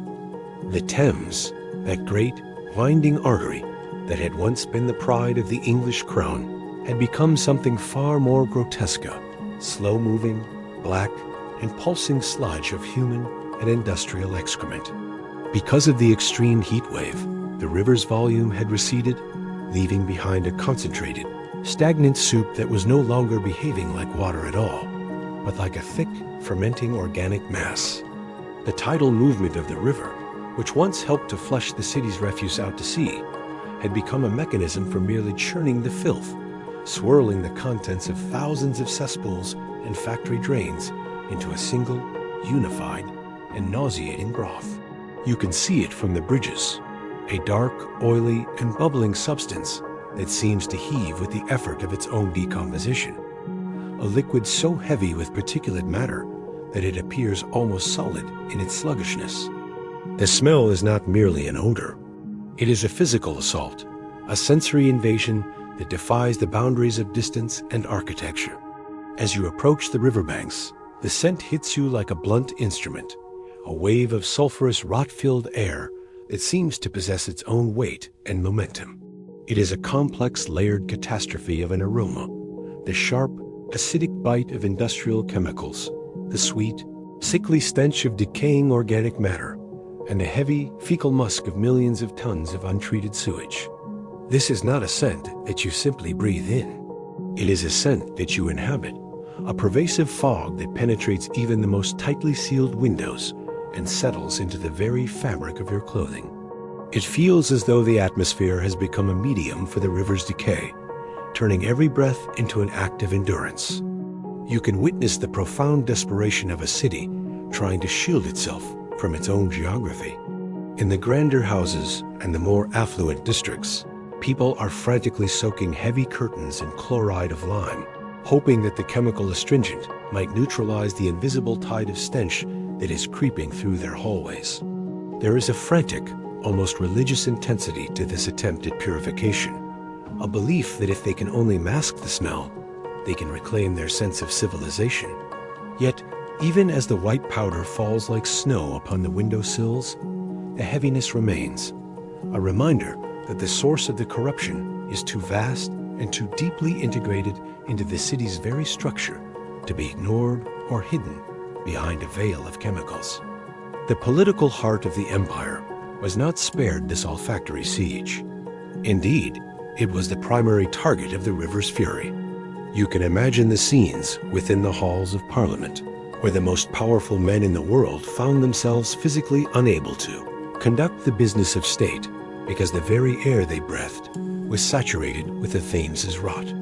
The heat of the summer had driven the stench upward into the chambers of government, turning the seats of lawmaking into a place of gagging and fleeing. There is a profound irony in this moment, that the architects of an empire so focused on the expansion of trade and the mastery of industry were brought to their knees by the basic biological failure of their own waste management. The Great Stinking was a moment of political paralysis, a realization that the physical infrastructure of power could not withstand the atmospheric reality of its own neglect. This period was also marked by a terrifying resurgence of the miasma theory we discussed previously. As the smell became more intense, so did the fear of the invisible. The populace, already traumatized by the cholera outbreaks of previous decades, looked upon the thick, stinking fog rising from the Thames not just as a nuisance, but as a lethal, airborne agent of death. There was a widespread visceral belief that the very scent itself was a vector for disease, that to breathe the air of the river was to invite the microscopic killers into one's lungs. This fear added a layer of existential dread to the physical nausea, creating a city gripped by a dual terror, the immediate, revolting sensation of the stench and the long-term, unseen threat of an epidemic triggered by the very atmosphere they were forced to inhabit. As you walk along the embankment, you see how the landscape has been transformed into a site of profound industrial struggle. The riverbanks are no longer natural edges, but are heavily reinforced with coal-stained stone and iron, designed to contain the sludge that is constantly pushing against its limits. The sheer scale of the human and animal output, the thousands of tons of waste produced every single day, is visible in the very texture of the water, which seems to be thick with the debris of a million lives. Every drain, every pipe, and every overflow from the surrounding tenements contributes to this growing dark mass, creating a situation where the river is effectively being suffocated by the weight of its own inhabitants. The Thames has become a victim of its own success, an artery that has been pumped so full of waste that it can no longer circulate the lifeblood of the city. There is a heavy, somber quality to the way the sunlight interacts with this poisoned water. Even at noon, the light seems filtered through a layer of grime, casting a sickly, yellowish pall over the entire landscape. The reflections on the surface are not clear or bright, but are broken and distorted by the oily films and the floating masses of refuse. It is an aesthetic of profound decay, where the beauty of the river's movement has been replaced by the grotesque reality of its stagnation. To gaze upon the Thames in the summer of 1858 is to look into a mirror of human excess, a liquid record of everything we have produced and discarded without thought, now rising up to confront us with its overwhelming, stinking truth. The psychological impact on the Londoner was one of profound alienation from their own environment. The river, which should have been a source of pride and a connection to the wider world, had become an enemy to be avoided at all, a repulsive presence that defined the very limits of where one could comfortably exist. This era marked the final breaking of the romanticized view of the industrial river. The veil had been lifted, and what remained was a stark, nauseating reality of biological and chemical failure. The city was no longer a triumph over nature, but a hostage to it, trapped in a cycle of production and pollution that was rapidly approaching its catastrophic limit. Yet, within this era of unprecedented stench and social paralysis, the seeds of a massive, transformative engineering response were being sown. You can see the emergence of a new kind of vision, embodied by figures like Joseph Bazalgette, who realized that the only way to save the city was to fundamentally re-engineer its relationship with the water. The Great Stink forced the hand of the government, compelling them to fund the construction of a massive subterranean network of intercepting sewers. A hidden, monumental undertaking designed to pull the waste away from the central Thames and direct it toward the sea. This was the beginning of an era of grand-scale hydraulic control, where we attempted to solve the problems of the surface by burying them deep within the earth. As you move away from the suffocating, coal-dusted streets of London, let the heavy, sulfurous scent of the Great Stink fade into a memory of a time when the limits of nature were pushed to their absolute breaking point. Think of the darkened Parliament, the soaked curtains, and the black, undulating sludge of the Thames. We are moving forward from this era of visible, olfactory catastrophe toward an even more subtle and insidious form of contamination. An era where we would no longer just dump our waste into the river, but would begin to infuse it with invisible, permanent, and modern chemical toxins that would change its very molecular structure forever. As you move away from the overwhelming, sulfurous presence of London's Great Stink, leaving behind the era where pollution was a heavy, visible, and undeniably stinking reality, your journey enters a far more deceptive and insidious chapter in the history of our relationship with water. You find yourself standing beside a stream that appears, at first glance, to be a triumph of modern reclamation, a waterway so clear, so bright, and so seemingly pure that it seems to have been scrupulously cleaned by the very hands of science. The heavy, black sludge of the industrial age has been diverted into deep, hidden conduits, and the suffocating clouds of organic rot have been replaced by a much more subtle, much more terrifyingly transparent reality.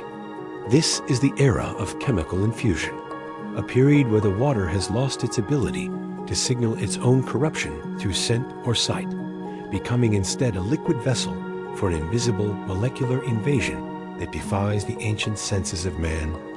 The transition is one of profound, quiet betrayal. The great deception of modern chemistry lies in its ability to introduce substances into the hydrological cycle that are entirely odorless, colorless, and tasteless. In the decades following the triumphs of Victorian engineering, the focus of human industry shifted from the heavy, particulate matter of coal and sewage toward the precise, microscopic manipulation of molecules. You can see the new landscape: vast, sterile laboratory complexes and sprawling chemical plants rising along the riverbanks, not to dump visible solids, but to release highly refined, synthetic compounds that move through the water with an effortless, ghostly grace. These are the architects of a new kind of pollution substances that do not settle as silt or float as debris, but instead dissolve completely, becoming an inseparable part of the water's very molecular structure. You observe the arrival of these synthetic pioneers, the pesticides, the herbicides, and the surfactants, which were originally celebrated as the tools of a perfected, controlled world. There was a profound sense of hope in the idea that we could finally protect our crops and sanitize our environments with surgical precision, using chemicals to strike down the pests and pathogens that had plagued us for millennia. Yet, as you watch the rain wash over vast, chemically treated agricultural expanses, you realize that this precision is an illusion. The water does not just carry these molecules to their targets. It carries them far beyond, sweeping them into the groundwater, through the small brooks, and into the great arterial rivers. The very tools designed to create order are instead creating a permanent chemical interconnectedness that no boundary can contain. There is a terrifying concept in this new era, the idea of persistence, or what we have come to call forever chemicals. Unlike the organic waste of the 19th century, which had at least the decency to rot and eventually be absorbed back into the cycle of decay, these modern synthetic molecules are designed by their very nature to resist breakdown. You can feel a sense of existential dread as you contemplate the permanence of this infusion. The carbon-fluorine bonds of certain substances are so strong that they defy the sun's radiation, the bacteria's hunger, and the river's own mechanical energy. The water is no longer just carrying a temporary load of waste. It is accumulating a permanent, indestructible library of human chemical signatures, a liquid archive of our industrial reach that will remain long after we have vanished from the earth. As you stand by the edge of this seemingly pristine stream, you begin to understand that the clarity of the water has become its most dangerous mask. The eyes can no longer be trusted. The nose can no longer provide warning. You are forced to rely on instruments of unimaginable complexity mass spectrometers and chromatographs to detect even the parts per trillion presence of a toxin. This creates a profound psychological shift in how we inhabit the landscape, moving from a state of sensory awareness to one of technological dependence. We have entered a period where we can only know if our lifeblood is safe by consulting a digital readout, leaving us in a state of constant underlying anxiety that our very survival depends on a truth that is invisible to our natural perception. You witness the subtle, widespread arrival of pharmaceutical traces, a phenomenon where the medicine of the modern world finds its way into the wild. The water becomes a repository for the residues of our own biological management hormones, antibiotics and antidepressants that are excreted by the population and eventually find their way into the river's flow. There is something deeply unsettling about seeing the traces of human emotion and medical intervention reflected in the chemistry of a mountain stream. It represents a blurring of the lines between the civilized world and the natural one. The water is no longer just a part of the earth, but has become an extension of our own biological and pharmacological footprint, carrying the very essence of our modern healthcare into the cells of fish and the roots of ancient trees. The landscape itself feels increasingly colonized by these invisible agents, as the heavy metals mercury, lead, cadmium are introduced with a surgical industrial precision. While some of these are remnants of the older, soot-covered era, they have been refined and redistributed through new, more sophisticated processes. You can see the way these elements, though often settled in the sediment, are periodically resuspended by the movement of the water, creating a recurring invisible threat that lingers in the very architecture of the riverbed. The water is no longer just a solvent. It has become a delivery system for the periodic table itself, a liquid medium through which the most potent and durable elements of our technological age are distributed with unerring efficiency. There is also the heavy presence of nitrates and phosphates, the invisible fertilizers that, while appearing to nourish the earth, actually trigger a catastrophic secondary cycle of decay. You can observe the clean water beginning to undergo a strange, eutrophic transformation, the sudden, explosive growth of algae that we witnessed in the stagnant pools of the past, but now driven by a massive systemic infusion of nutrients from agricultural runoff. The water begins to thicken and darken once more, not with sewage, but with a biological overcompensation to our chemical abundance. It is a profound irony. Our attempt to hyper-nourish the land has resulted in the suffocating of the water, proving that even growth can be a form of destruction when it is unmanaged and unchecked. The psychological weight of this era is a sense of being chemically colonized, the realization that our very bodies are part of this interconnected, toxic loop. We drink the water that has been treated with the chemicals we produced. We eat the food grown in the soil, nourished by those same substances. The boundary between the human and the environment has dissolved into a single, continuous, and increasingly complex chemical reaction. There is no longer any way to retreat from this infusion. There is no pure source left that has not been touched by the microscopic reach of our industrial progress. This loss of a truly untainted sanctuary is perhaps the most profound psychological wound of the modern age. As you move through this landscape of invisible molecular change, the very concept of nature feels increasingly like a memory. The river is no longer a wild thing, but a highly managed, chemically saturated conduit that reflects our scientific mastery and our ecological ignorance in equal measure. We have traded the visible, stinking horror of the Great Stink for a clean, transparent, and utterly lethal complexity. The water looks beautiful, it feels refreshing, and it tastes pure. Yet beneath that surface lies a profound structural alteration that we are only just beginning to comprehend through the lens of modern science. Yet, even as we grapple with these microscopic invaders, a new and more physical threat is emerging on the horizon, one that does not require molecules to destroy, but simply relies on the increasing heavy weight of our own urban expansion. As we continue to build, to pave, and to direct the flow of water into increasingly rigid and artificial channels, we are setting the stage for a different kind of catastrophe, one where the very structures we built to protect ourselves from the flood will eventually become the instruments of our drowning. We are moving toward an era of urban vulnerability, where the rising tides and the heavy rains will find no purchase in our hardened landscapes, leading us into the era of the increasing unpredictable urban flood risk. As you move away from the invisible molecular betrayals of the chemical era, your focus shifts from what is dissolved within the water to how we have physically altered the very stage upon which the water performs. You find yourself standing in the heart of a modern metropolis, a sprawling, gray expanse where the organic softness of the earth has been almost entirely replaced by the hard, unyielding permanence of concrete, asphalt, and stone. The landscape here is no longer a sponge, capable of drinking in the summer rains or absorbing the gentle overflow of a spring thaw. Instead, it has become an impermeable shell, a rigid armor that prevents the hydrological cycle from ever truly touching the soil beneath.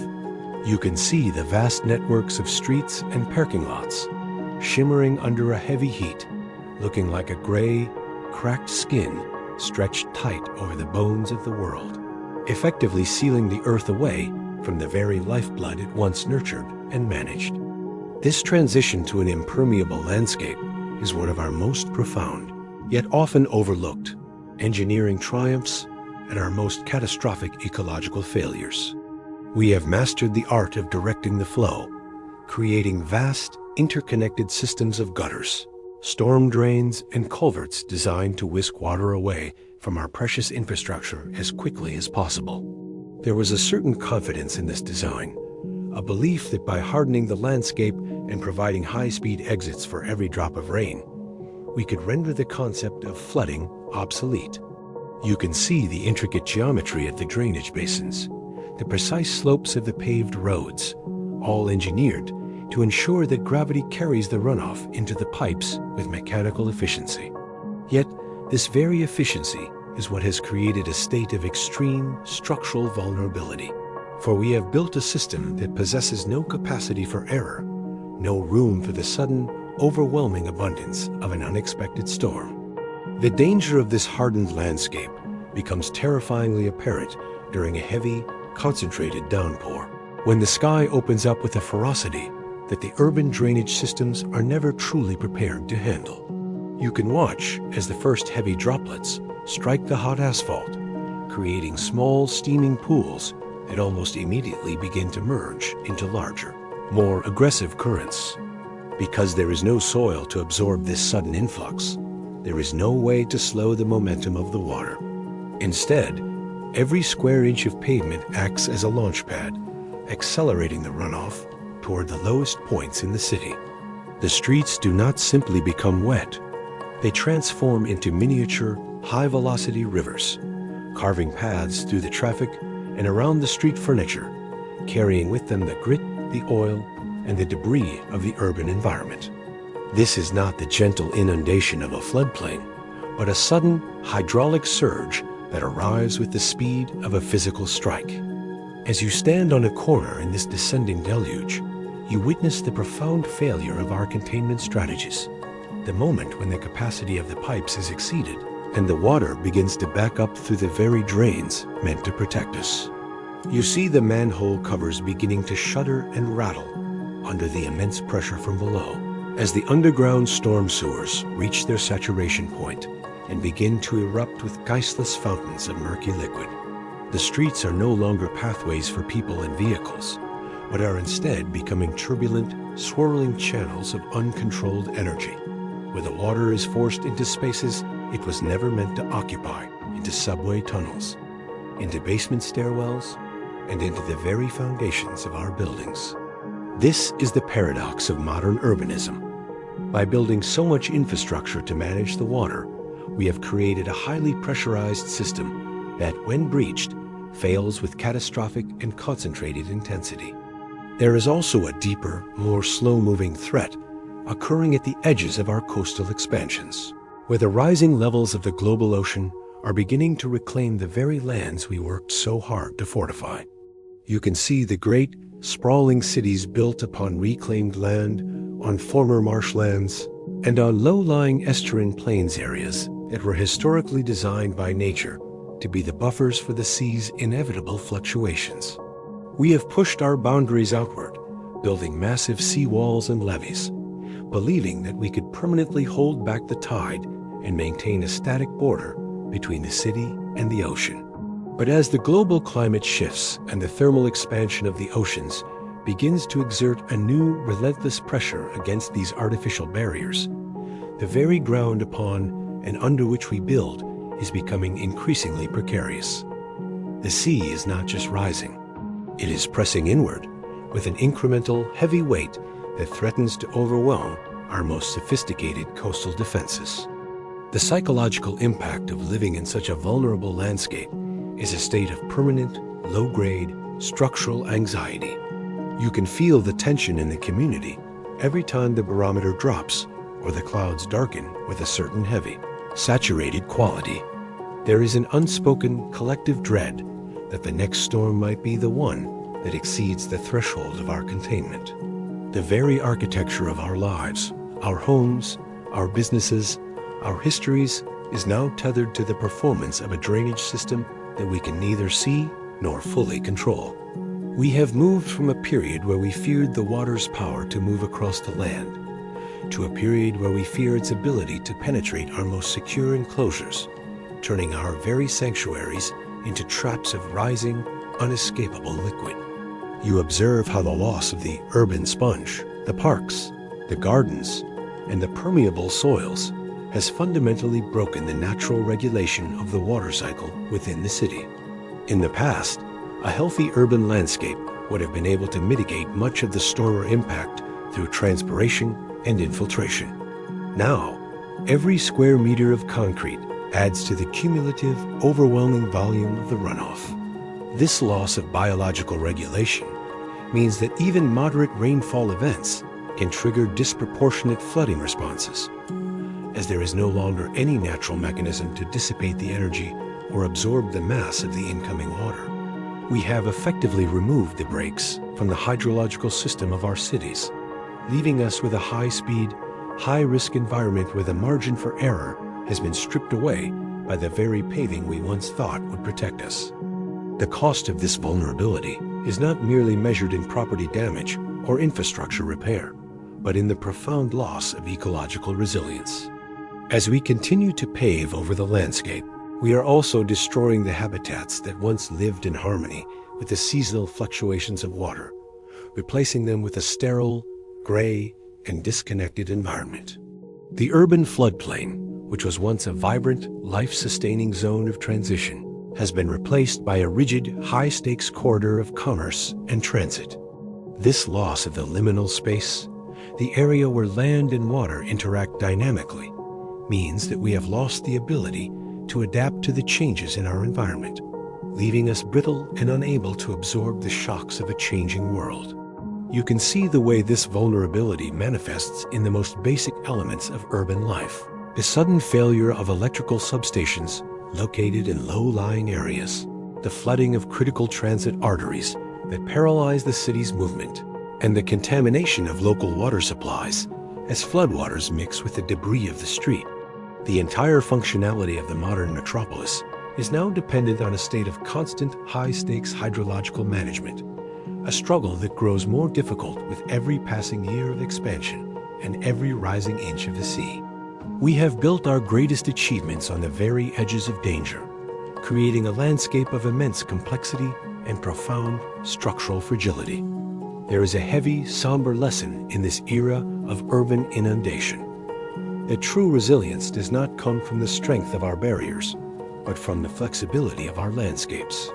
By attempting to conquer the water through rigidity and containment, we have only succeeded in making ourselves more susceptible to its eventual, inevitable breakthrough. The harder we make the earth, the more violently the water will seek out the cracks. We are learning, through the rising waters in our streets and the encroaching tides at our shores, that we must find a way to reintegrate the natural capacity for absorption and movement back into our urban fabric, or face a future where our greatest cities are transformed into the very reservoirs of disaster we once sought so desperately to avoid. As you move away from the gray, rain-slicked streets of the modern metropolis, let the sound of the rushing gutters and the heavy, rhythmic drumming of the storm fade into the background. Think of the concrete, the paved edges, and the weight of the water that has nowhere to go. We are moving forward from this era of structural vulnerability toward a different kind of catastrophe, one where the very methods we use to sustain our crops and grow our populations have led us back to a fundamental biological crisis, the slow, silent destruction of the soil itself through the process of salinization. As you move away from the gray, rain-slicked streets of the modern metropolis and the heavy tension of urban flood risks, your journey turns toward the sun-drenched, ancient agricultural heartlands, places where the water was once seen as a miraculous gift of engineering, but which have slowly succumbed to a silent, white, and crystalline death. You find yourself standing in the middle of a vast, sprawling expanse of once fertile farmland, a place that should be a riot of green and gold, yet is instead characterized by a haunting, sterile whiteness. The air here is not thick with the smoke of cities or the rot of marshes, but it is dry, heavy, and carries a sharp, biting scent of minerals and desiccated earth.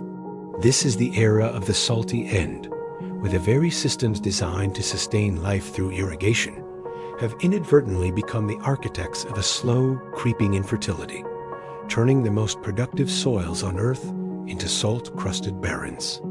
The tragedy began with an act of profound, well-intentioned ambition, the desire to conquer the drought and push the boundaries of the habitable world by bringing water to the parched, arid plains. You can see the remnants of this ancient struggle in the landscape, the straight, geometric lines of old irrigation canals and the heavy, earthen dikes that once directed the precious liquid into thirsty fields. For generations, these systems were hailed as triumphs of human ingenuity, allowing civilizations to flourish in regions that would otherwise have been nothing but dust and heat. There was a sense of mastery in the way the water was channeled, a belief that through careful management and the expansion of these watery veins, we could create an endless, bountiful harvest. This era of irrigation was built on a foundation of hope, a promise that no land was too dry if we could only provide it with enough moisture. However, beneath this surface of prosperity, a subtle and devastating chemical process was quietly unfolding. driven by the very water we provided.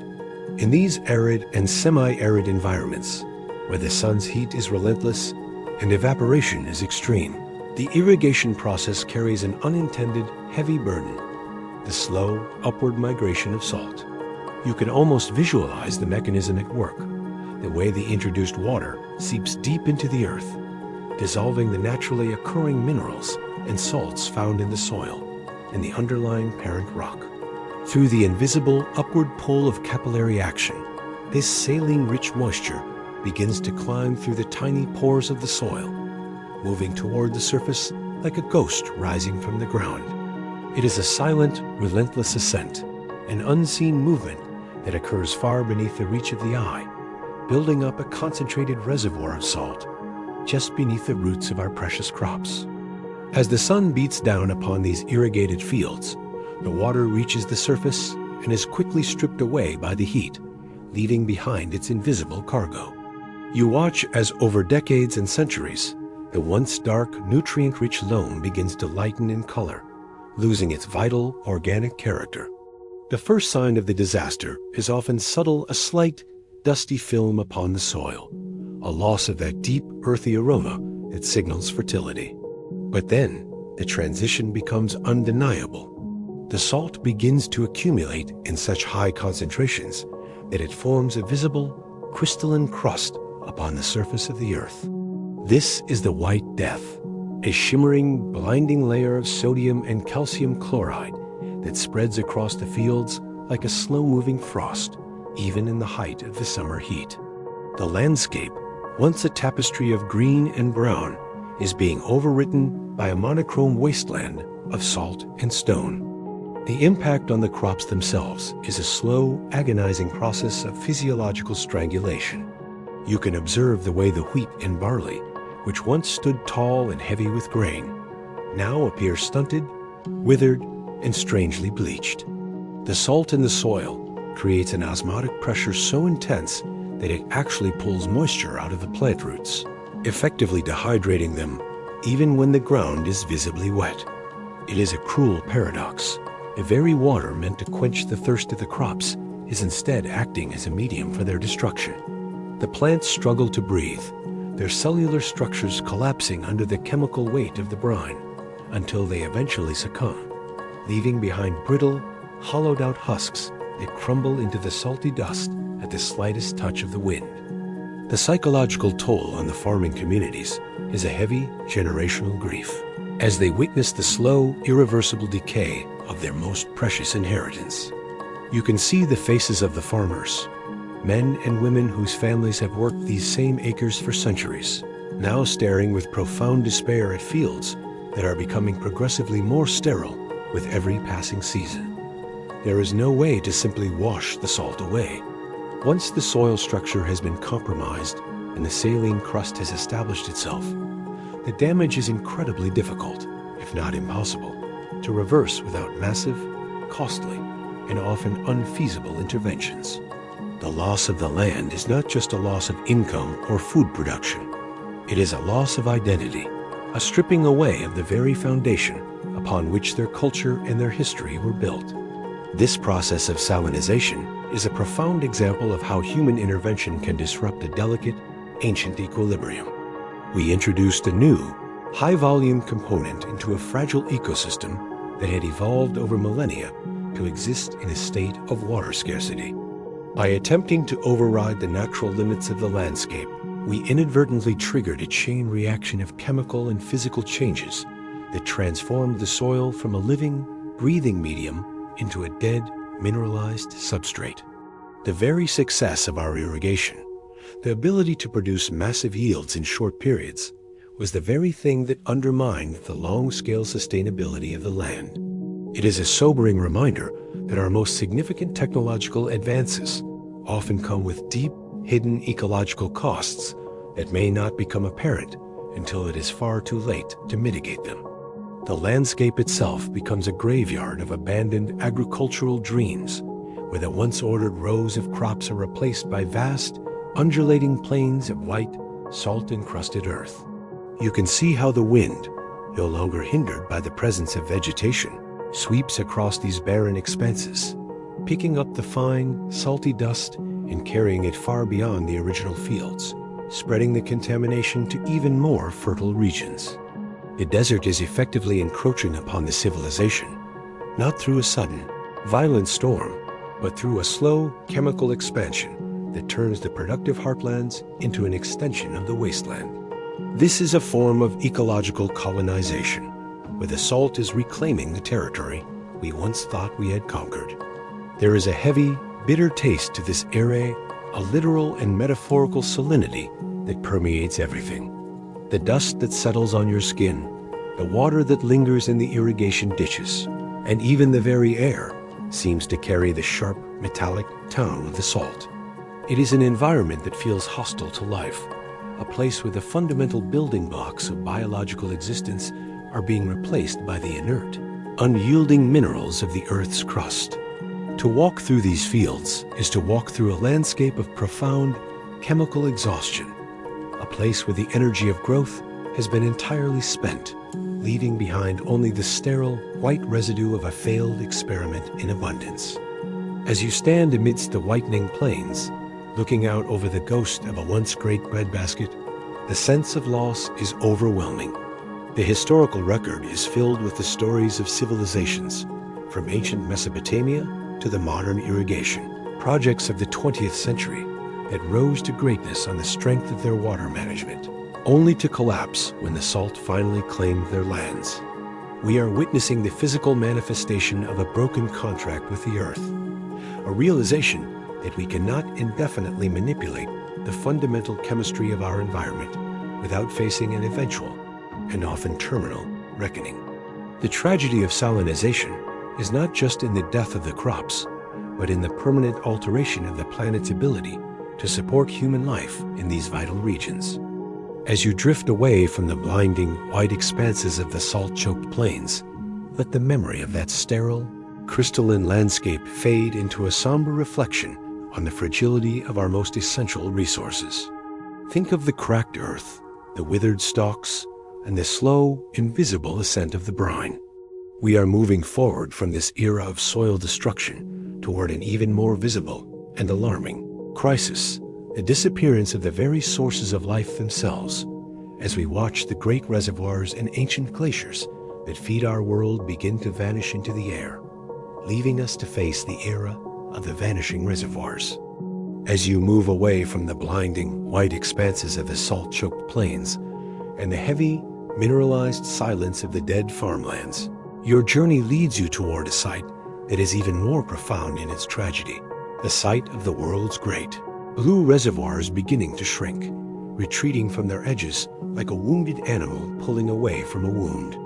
You find yourself standing upon the banks of what was once a gargantuan lake, a body of water so vast and deep that it seemed to possess its own weather patterns and its own internal aquatic universe. But as you gaze across the expanse, you notice a harrowing new feature: a wide, desolate ring of cracked, gray mud and sun-bleached stones that surrounds the remaining blue center. This is the visible evidence of a slow-motion disappearance, a retreating shoreline that tells the story of a world losing its ability to store its most precious resource. As the great reservoirs of our planet, the glaciers, the lakes, and the mountain snowpacks begin to vanish into the thirsty atmosphere. The sensation of witnessing this retreat is one of watching a slow-motion erasure, an architectural dismantling of the landscape by the very sun that should be nurturing it. You can see the skeletal remains of old piers, once bustling with boats and fishermen, now standing hundreds of yards from the actual water's edge, perched precariously over nothing but dry, dusty earth. There are entire shipwrecks, rusted and hollowed out by decades of exposure, resting in the middle of a desert that was only a generation ago a deep, navigable sea. It is a haunting, surreal sight, the ghosts of maritime commerce stranded in a wasteland of silt, and it serves as a grim physical record of how quickly a life-sustaining volume of water can be stripped away by the relentless upward pull of evaporation. The shoreline does not just move. It retreats with a sense of defeat, leaving behind a graveyard of infrastructure that was built for a world that no longer exists. Your eyes are then drawn toward the distant, jagged peaks of the great mountain ranges, where the white giants, the massive, ancient glaciers, once stood as the eternal, frozen reservoirs of the world's freshwater. In the memories of the older generations, these glaciers were immutable, colossal structures of ice that seemed to defy the very concept of change, providing a steady, slow-release trickle of meltwater into every valley and river below throughout the long summer months. But as you look upon them now, through the shimmering haze of the heat, you see a different reality. The glaciers are receding, their edges retreating far up the mountain slopes, exposing dark, ancient rock that has not seen the sun in millennia. The ice is thinning, becoming fragmented and porous, losing its structural integrity and its ability to act as a long-term buffer against the seasons of drought. The loss of these glaciers is a loss of the world's biological clock. For when the frozen reservoirs disappear, the rhythmic, predictable pulse of the mountain streams is broken forever. You can observe the way the small, high-altitude lakes, which once fed on the steady summer melt, are now turning into ephemeral puddles that vanish before the season has even reached its peak. Without the slow, regulated release of ice melt, the rivers downstream become much more volatile, prone to sudden, violent surges during periods of rapid melting, and then descending into dry, rocky gullies when the frozen stores are exhausted. The buffer that once protected the valleys from the extremes of drought is being dismantled, leaving the entire hydrological system exposed to the direct, unmediated cruelty of the sun and the rain. Moving further down into the lowlands, you encounter the great man-made monuments of our hydraulic ambition, the massive concrete dams and reservoirs that were built to capture and control the flow of the Earth's lifeblood. These structures, once symbols of human mastery over the landscape, now stand as hollowed-out skeletons of a lost era of abundance. You can see the immense, curved walls of the dams rising high above the water level, but the reservoir behind them is far below where it was intended to be. The water has dropped by dozens, even hundreds of feet, exposing the layered, sedimentary history of the river's deposits, thick bands of mud and silt that mark the years of declining inflow. There is a profound, heavy sense of failure in these empty spaces. The very engineering meant to ensure water security is now merely a monument to its depletion. The atmosphere around these receding reservoirs is one of a drying, thirsty silence, a lack of the splashing, lapping, and rushing sounds that once defined the presence of large bodies of water. The wind, which once moved over a vast, liquid surface, now sweeps across wide expanses of parched, cracked mud, creating a low, whistling sound as it passes through the hollowed-out landscape. This is the sound of desiccation, a landscape being stripped of its ability to reflect, to absorb, and to sustain. The absence of water is not just a lack of a substance.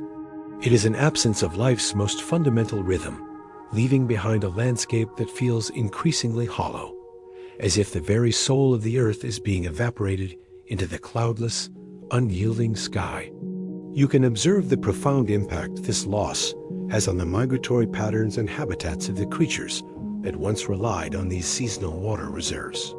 The vast wetlands and riparian corridors, which acted as vital rest stops for millions of birds and mammals during their long journeys across the continents, are being fragmented and dried into disconnected patches of scrubland.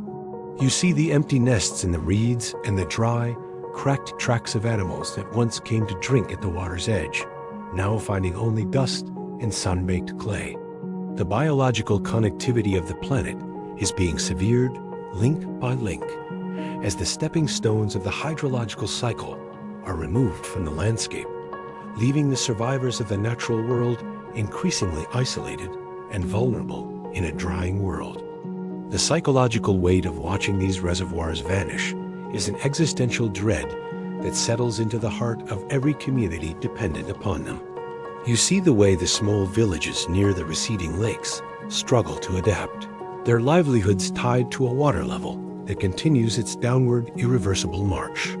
The fear is not just for the present moment of thirst, but for the future, a realization that the very foundations of our agricultural and urban stability are being eroded by a process we can neither stop nor fully comprehend. There is a sense of watching a slow-motion disaster, where the evidence of catastrophe is presented to us every single day in the form of a receding shoreline or a drying well. Yet we remain largely powerless to halt the evaporation of our most precious heritage. There is a heavy, somber irony in the fact that as we have developed more sophisticated methods of tracking and measuring this loss using satellites to map the shrinking of the Aral Sea or sensors to monitor the thinning of the Greenland ice sheet, the data only serves to deepen our sense of helplessness. We can see the decline in high definition. We can quantify the cubic meters of lost water with mathematical precision, but the knowledge does not provide us with a way to replenish what has been taken by the heat. The maps are changing before our very eyes. The deep blue patches of the world's maps are being replaced by the brown and gray of terrestrial expansion, an ongoing erasure of the liquid history that once defined the boundaries of life on this planet. As you stand upon the parched, cracked floor of a reservoir that was once a mighty sea, looking out over the vast, empty expanse of mudflats, let the heavy, dusty wind settle around you. Think of the receding ice, the hollowed-out dams, and the profound, silent loss of the world's great blue reservoirs. We are moving forward from this era of vanishing water toward a new, even more visible and physically intrusive form of contamination, an era where the very presence of our most durable, indestructible waste is transforming the oceans themselves into something unrecognizable, leading us into the era of the plastic ocean. As you drift away from the parched, empty basins of the vanishing reservoirs and the profound, silent grief of the receding glaciers, your mind is pulled toward a much more crowded and physically overwhelming reality. A realization that while much of the natural world is disappearing or retreating, something new, something artificial, and something terrifyingly permanent is expanding to fill the void. You find yourself no longer standing on a dry, cracked shoreline, but rather floating within the heart of the great, swirling oceanic gyres, where the water is not empty, but densely populated by an indestructible, synthetic ghost. This is the era of the plastic ocean, a period in our shared history where we have introduced into the Earth's most vital element, a substance that defies the very concept of decay, creating a floating, multicolored graveyard of polymers that refuses to return to the dust from which it came. It is a profound paradox. At the very moment when the essential volumes of water are shrinking, the density of our man-made refuse within what remains is reaching an unprecedented, suffocating peak. You might have imagined, based on the legends of old, that these great oceanic garbage patches would appear as solid, visible islands of trash vast, traversable continents of plastic that one could walk upon, much like the floating debris of a storm-tossed river. But the reality is far more insidious and difficult to grasp. There are no solid shores here, only a vast, swirling soup of microscopic fragments, a liquid mosaic of disintegration that permeates every cubic meter of the sea. You look down through the translucent blue of the upper currents and see not just the movement of plankton or the shimmer of small fish, but a suspended cloud of colorful, jagged, and nearly invisible particles, all drifting in a slow-motion, eternal dance with the ocean's currents. This is a landscape of fragmentation, where the great, recognizable objects of our consumption, the bottles, the nets, the bags, have been broken down by the sun and the waves into billions of tiny, indestructible shards that are now an inseparable part of the water's very texture. There is a deep, unsettling wrongness in the way this material interacts with the natural rhythms of the sea.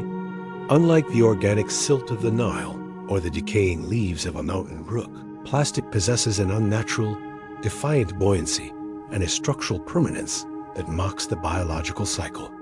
You watch as a piece of brightly colored polyethylene, cast from a distant shore, floats with a mocking, unyielding brightness against the deep, somber blue of the Pacific, refusing to sink, refusing to rot, and refusing to be reclaimed by the depths. It is a substance that lacks the soul of organic matter. It has no scent of life or decay, only a sterile chemical presence that stays exactly as it was manufactured. This durability, which we once celebrated as a triumph of human engineering, has become our greatest ecological curse, creating a permanent, non-biodegradable layer in the ocean's history that will persist long after the civilizations that created it have crumbled into sand. As you descend through the water column, you begin to witness the true horror of the microscopic scale, the invasion of microplastics into the very foundation of the marine food web. You see the tiny, translucent organisms, the zooplankton and the copepods, that form the base of all oceanic life. And you notice that their very bodies are now being filled with these minute synthetic fragments. The distinction between organism and debris is blurring at a cellular level, as the smallest creatures in the sea mistake these tiny, colorful bits of plastic for food, incorporating them into their own biological tissues.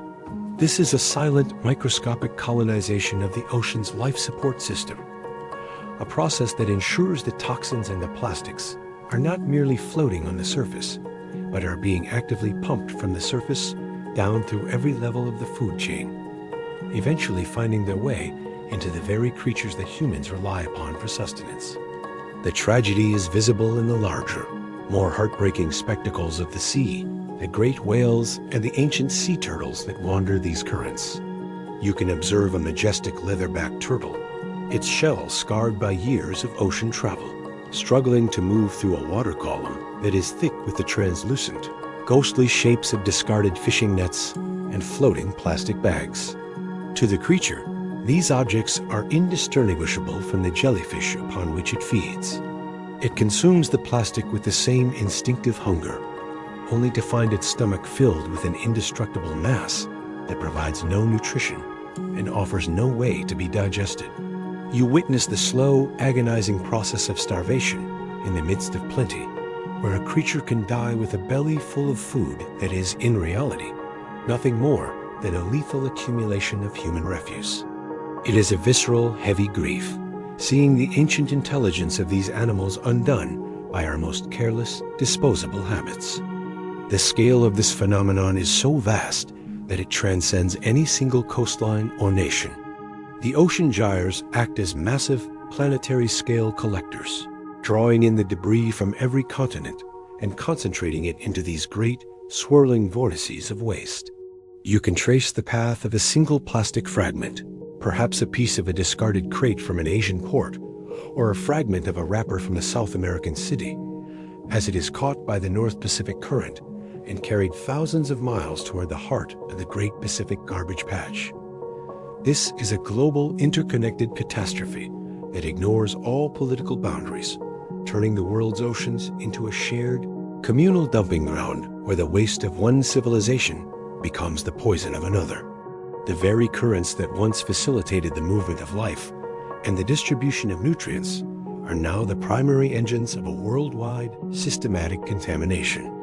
There is also a profound chemical connection between this era of plastic and the earlier era of chemical infusion we discussed.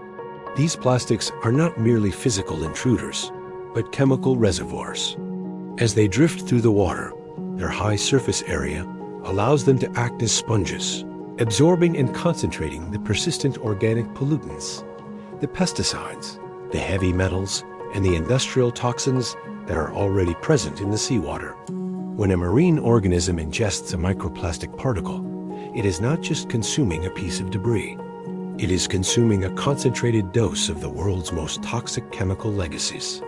The plastic acts as a Trojan horse, a delivery vehicle that brings the invisible molecular poisons deep into the biological systems of the ocean, making the problem of pollution both much larger in scale and much more complex in its chemical impact.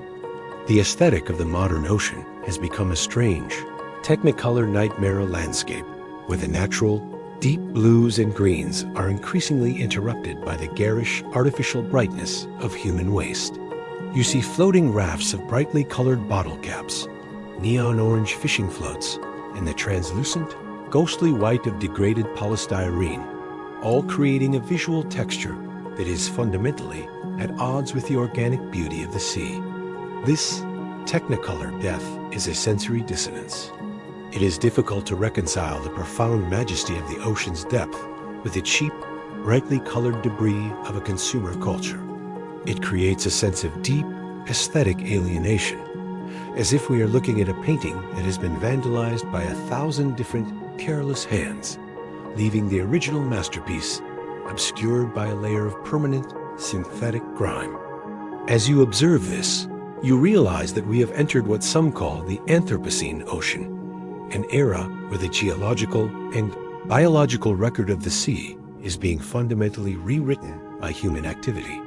If a future geologist were to excavate the layers of the ocean floor, they would find not just the remains of shells and skeletons, but a distinct, unmistakable stratum of polymers, microplastics, and synthetic fibers. We are leaving behind a permanent physical signature in the very crust of our planet, an indelible mark of our era that will endure for millions of years. The ocean is no longer just a natural reservoir of life. It has become a man-made archive of our waste, a liquid museum of everything we have ever discarded, preserved in a state of eternal, indestructible presence. The weight of this realization is immense, the sense that we have fundamentally altered the very materiality of the planet's most vital element. We have taken a substance characterized by its ability to cycle, to decay, and to renew, and we have infused it with a substance characterized by its refusal to do any of those things. This creates a profound structural tension within the Earth's systems, a conflict between the biological need for turnover and the mechanical permanence of our waste. The ocean is being forced to host a guest that it cannot digest, a passenger that will never leave, creating a state of permanent ecological indigestion that threatens the stability of all life that depends upon the sea. As you move away from the swirling, multicolored soup of the plastic gyres, let the image of the floating debris and the choking sea creatures fade into a heavy, somber reflection on the permanence of our impact. Think of the microscopic shards, the starving whales, and the indestructible, colorful ghosts of our industry. We are moving toward our final destination, away from the visible physical accumulation of waste, toward a place of internal searching, a place where we must confront whether there is any way to find peace and a sense of stillness in a world that has become so profoundly and so irreversibly altered by our own hands. As you pull yourself back from the swirling, multicolored chaos of the plastic gyres and the suffocating, microscopic reality of the synthetic sea, you find yourself surfacing into a profound, heavy silence, a stillness that is not unlike the one we sought at the beginning of our journey, yet it is fundamentally different in its depth and its context. The mental exhaustion of this long, turbulent voyage through the history of water is palpable. You have traveled from the primordial purity of unblemished streams to the rhythmic certainty of the Nile, through the terrifying depths of the unknown ocean, across the parched desperation of the desert, through the violent fury of the flood, and into the dark, stagnant rot of the marsh.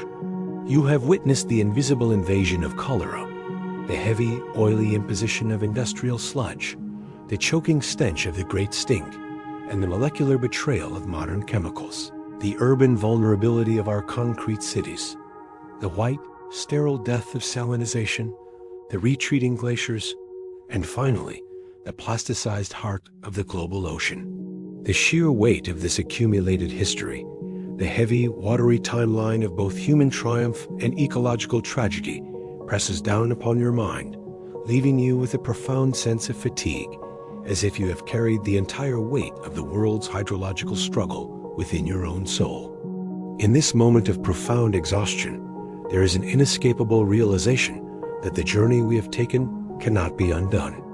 We cannot reach back through the layers of time and reclaim the crystalline purity of the primordial era, nor can we unengineer the rigid, impermeable landscapes of our modern cities. The world we inhabit is irrevocably changed, its fundamental chemistry and its very physical boundaries permanently altered by the heavy industrial hand of humanity. There is a certain grief in acknowledging that the pure water of our ancestors is now a historical ghost, a mythic ideal that exists only in the quiet, protected recesses of memory. We cannot return to a time when the water was an unburdened deity, for we have become its architects, its polluters, and its accidental poisoners, weaving our own complex, synthetic history into every drop of the global cycle. To attempt to move backward is a futile endeavor, a pursuit that would only lead us back into a state of ignorance regarding the profound responsibility we now carry as the stewards of a transformed planet. However, within this heavy realization, there arises a different kind of peace, not the naive, unthinking peace of the untouched spring, but a hard-won, resilient stillness, born of acceptance and deep, mindful awareness. We are learning that the search for tranquility in a changing world does not require us to find a pristine, untouched sanctuary, for such places are increasingly rare and fragile. Instead, true stillness must be found in our relationship to the water as it exists now, in our ability to observe the complexity of the chemical, the plastic, and the urban without losing our capacity for reverence and care. There is a profound, quiet strength in acknowledging the tragedy of the lost landscapes, while simultaneously seeking out the small, resilient pockets of life that continue to persist.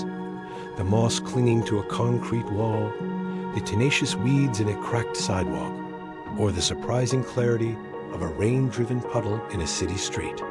This is a new kind of stewardship, one that requires us to be as much scientists and monitors as we are protectors and lovers of the natural world. You find yourself looking for this new equilibrium in the small, overlooked moments of the present, finding a way to ground your consciousness in the immediate, sensory reality of the now. You observe the way the morning dew still settles upon a leaf, even if that leaf is part of a managed urban park. You feel the coolness of the rain on your skin, even as you know it carries the traces of the atmosphere's long, industrial journey. There is a way to inhabit this complex world without being consumed by its catastrophes, by practicing a form of presence that honors both the beauty and the brokenness of our current reality. We are learning to live within the tension, to find a sense of balance in the midst of the flux, and to cultivate an inner landscape of stillness that can withstand the external turbulence of a changing climate and a transforming hydrosphere. It is a much more difficult, much more demanding peace than the one we knew at the dawn of time, but it is perhaps the only one that can truly sustain us in the age of the Anthropocene. The history of water is, ultimately, a history of ourselves, our capacity for incredible innovation, and our tendency toward profound negligence. Our ability to build great civilizations, and our habit of leaving behind much more permanent, much more destructive traces than we ever intended. As you reflect on this long, winding narrative, you see that the story of the water is inseparable from the story of human consciousness and its evolving relationship with the earth. We have moved from being mere participants in a natural rhythm to being the primary drivers of a new, global, and highly artificial hydrological cycle. This realization brings with it a heavy burden of responsibility, but also an extraordinary opportunity, the chance to use our advanced understanding, our scientific precision, and our global connectivity to foster a more intentional and restorative way of existence. We are the only species capable of recognizing the damage we have done, and therefore, we are the only ones capable of navigating toward a future where the water can once again be a source of unalloyed life and stability. As you prepare to descend into the deep, restful sleep of the night, let the heavy, complex history of the world's waters settle into a quiet, contemplative background. You do not need to solve the mysteries of the microplastics or the complexities of the chemical ions tonight. You only need to allow yourself to exist within the flow of this moment, in the simple, unburdened act of breathing and resting. Let the vastness of the oceanic gyres, the retreating glaciers, and the drying reservoirs become nothing more than distant, rhythmic parts of a larger, cosmic movement that is far beyond your immediate control. You are part of this great, watery tapestry, and for now, you can find safety in its continuity. in the fact that despite all the changes and all the pollutions, the fundamental driving force of life continues to move, to flow, and to persist through the dark and the light. Imagine your thoughts as small, clear droplets falling into a deep, dark, and infinitely calm reservoir. Each thought is a single point of light that quickly dissolves into the vast, cool depth, leaving no trace upon the surface. The weight of the history we have traversed, the heavy, metallic, and salty memories, is being slowly, gently washed away by the steady, rhythmic tide of your own breathing. There is no need for vigilance here, no need for the hyper-awareness of the desert or the wary suspicion of the stagnant pool. There is only the soft, enveloping embrace of the darkness and the quiet, restorative power of a sleep that requires nothing from you but your surrender. The world continues its complex, churning work outside of your awareness. But here, in the sanctuary of your own rest, there is only the stillness of the deep. Let the imagery of the great winding rivers fade into a soft gray blur. Let the sharp, biting scent of the salt and the sulfur dissipate into the neutral, cool air of your bedroom. You are moving away from the active, searching mind of the explorer and toward the passive, receptive state of the dreamer. The textures of the world, the coarse silt, the smooth plastic, the jagged ice, are smoothing out, losing their edges, and becoming part of a single, undifferentiated landscape of rest. There is no more movement, no more current, no more tide. There is only the profound, weightless sensation of drifting into a state of total, uninterrupted peace, where the heavy history of the world is replaced by the light, ephemeral beauty of a dreamless, tranquil night. As you drift further into this deep, restorative quiet, feel the tension leaving your limbs, as if you are being submerged in the most gentle, temperature-controlled spring, a water that is perfectly balanced and infinitely soothing. The heavy, rhythmic pulse of the Earth's many waters, the Nile, the Thames, the Pacific, is now just a distant, subsonic vibration, a lullaby that accompanies your descent into the depths of sleep. You are safe in this stillness. You are held by the very gravity of the planet you have traveled across. The journey is over. The exploration has reached its natural conclusion, and there is nothing left to do but let go, to sink, and to find the profound, silent peace that exists at the heart of all things, even in a world as changed as ours. The darkness is now complete, a soft, velvet shroud that protects you from the complexities of the waking world. There are no more questions to answer, no more histories to recount, and no more landscapes to traverse. There is only the breath, the dark, and the infinite, quiet space where the self and the universe become one, unified in the simple, profound act of existence. Sleep now, deep and heavy, as the world continues its slow, ancient, and beautiful rotation, indifferent and eternal, carrying you through the night toward a new, unburdened dawn. The weight of the journey is finally lifting, replaced by a profound, velvety lightness that begins at the tips of your toes and slowly climbs up through your legs, your hips, and your torso. Every muscle is becoming heavy, sinking into the softness of your bed as if you were being cradled by the very silt of the Nile, smooth and supportive. The breath is becoming slow, rhythmic, and effortless, a gentle wave that rolls in and out, much like the most peaceful tide on a distant, forgotten shore. Your mind is clearing, the complex maps and the heavy histories dissolving into a soft, gray mist that eventually vanishes altogether, leaving behind nothing but a pure, empty, and tranquil space. You are drifting now, far away from the shores of reality, into the deep, cool, and restorative waters of a truly dreamless sleep. There is nothing left to hold on to, nothing left to remember. There is only the profound, beautiful, and absolute peace of the night. The end. Sweet dreams.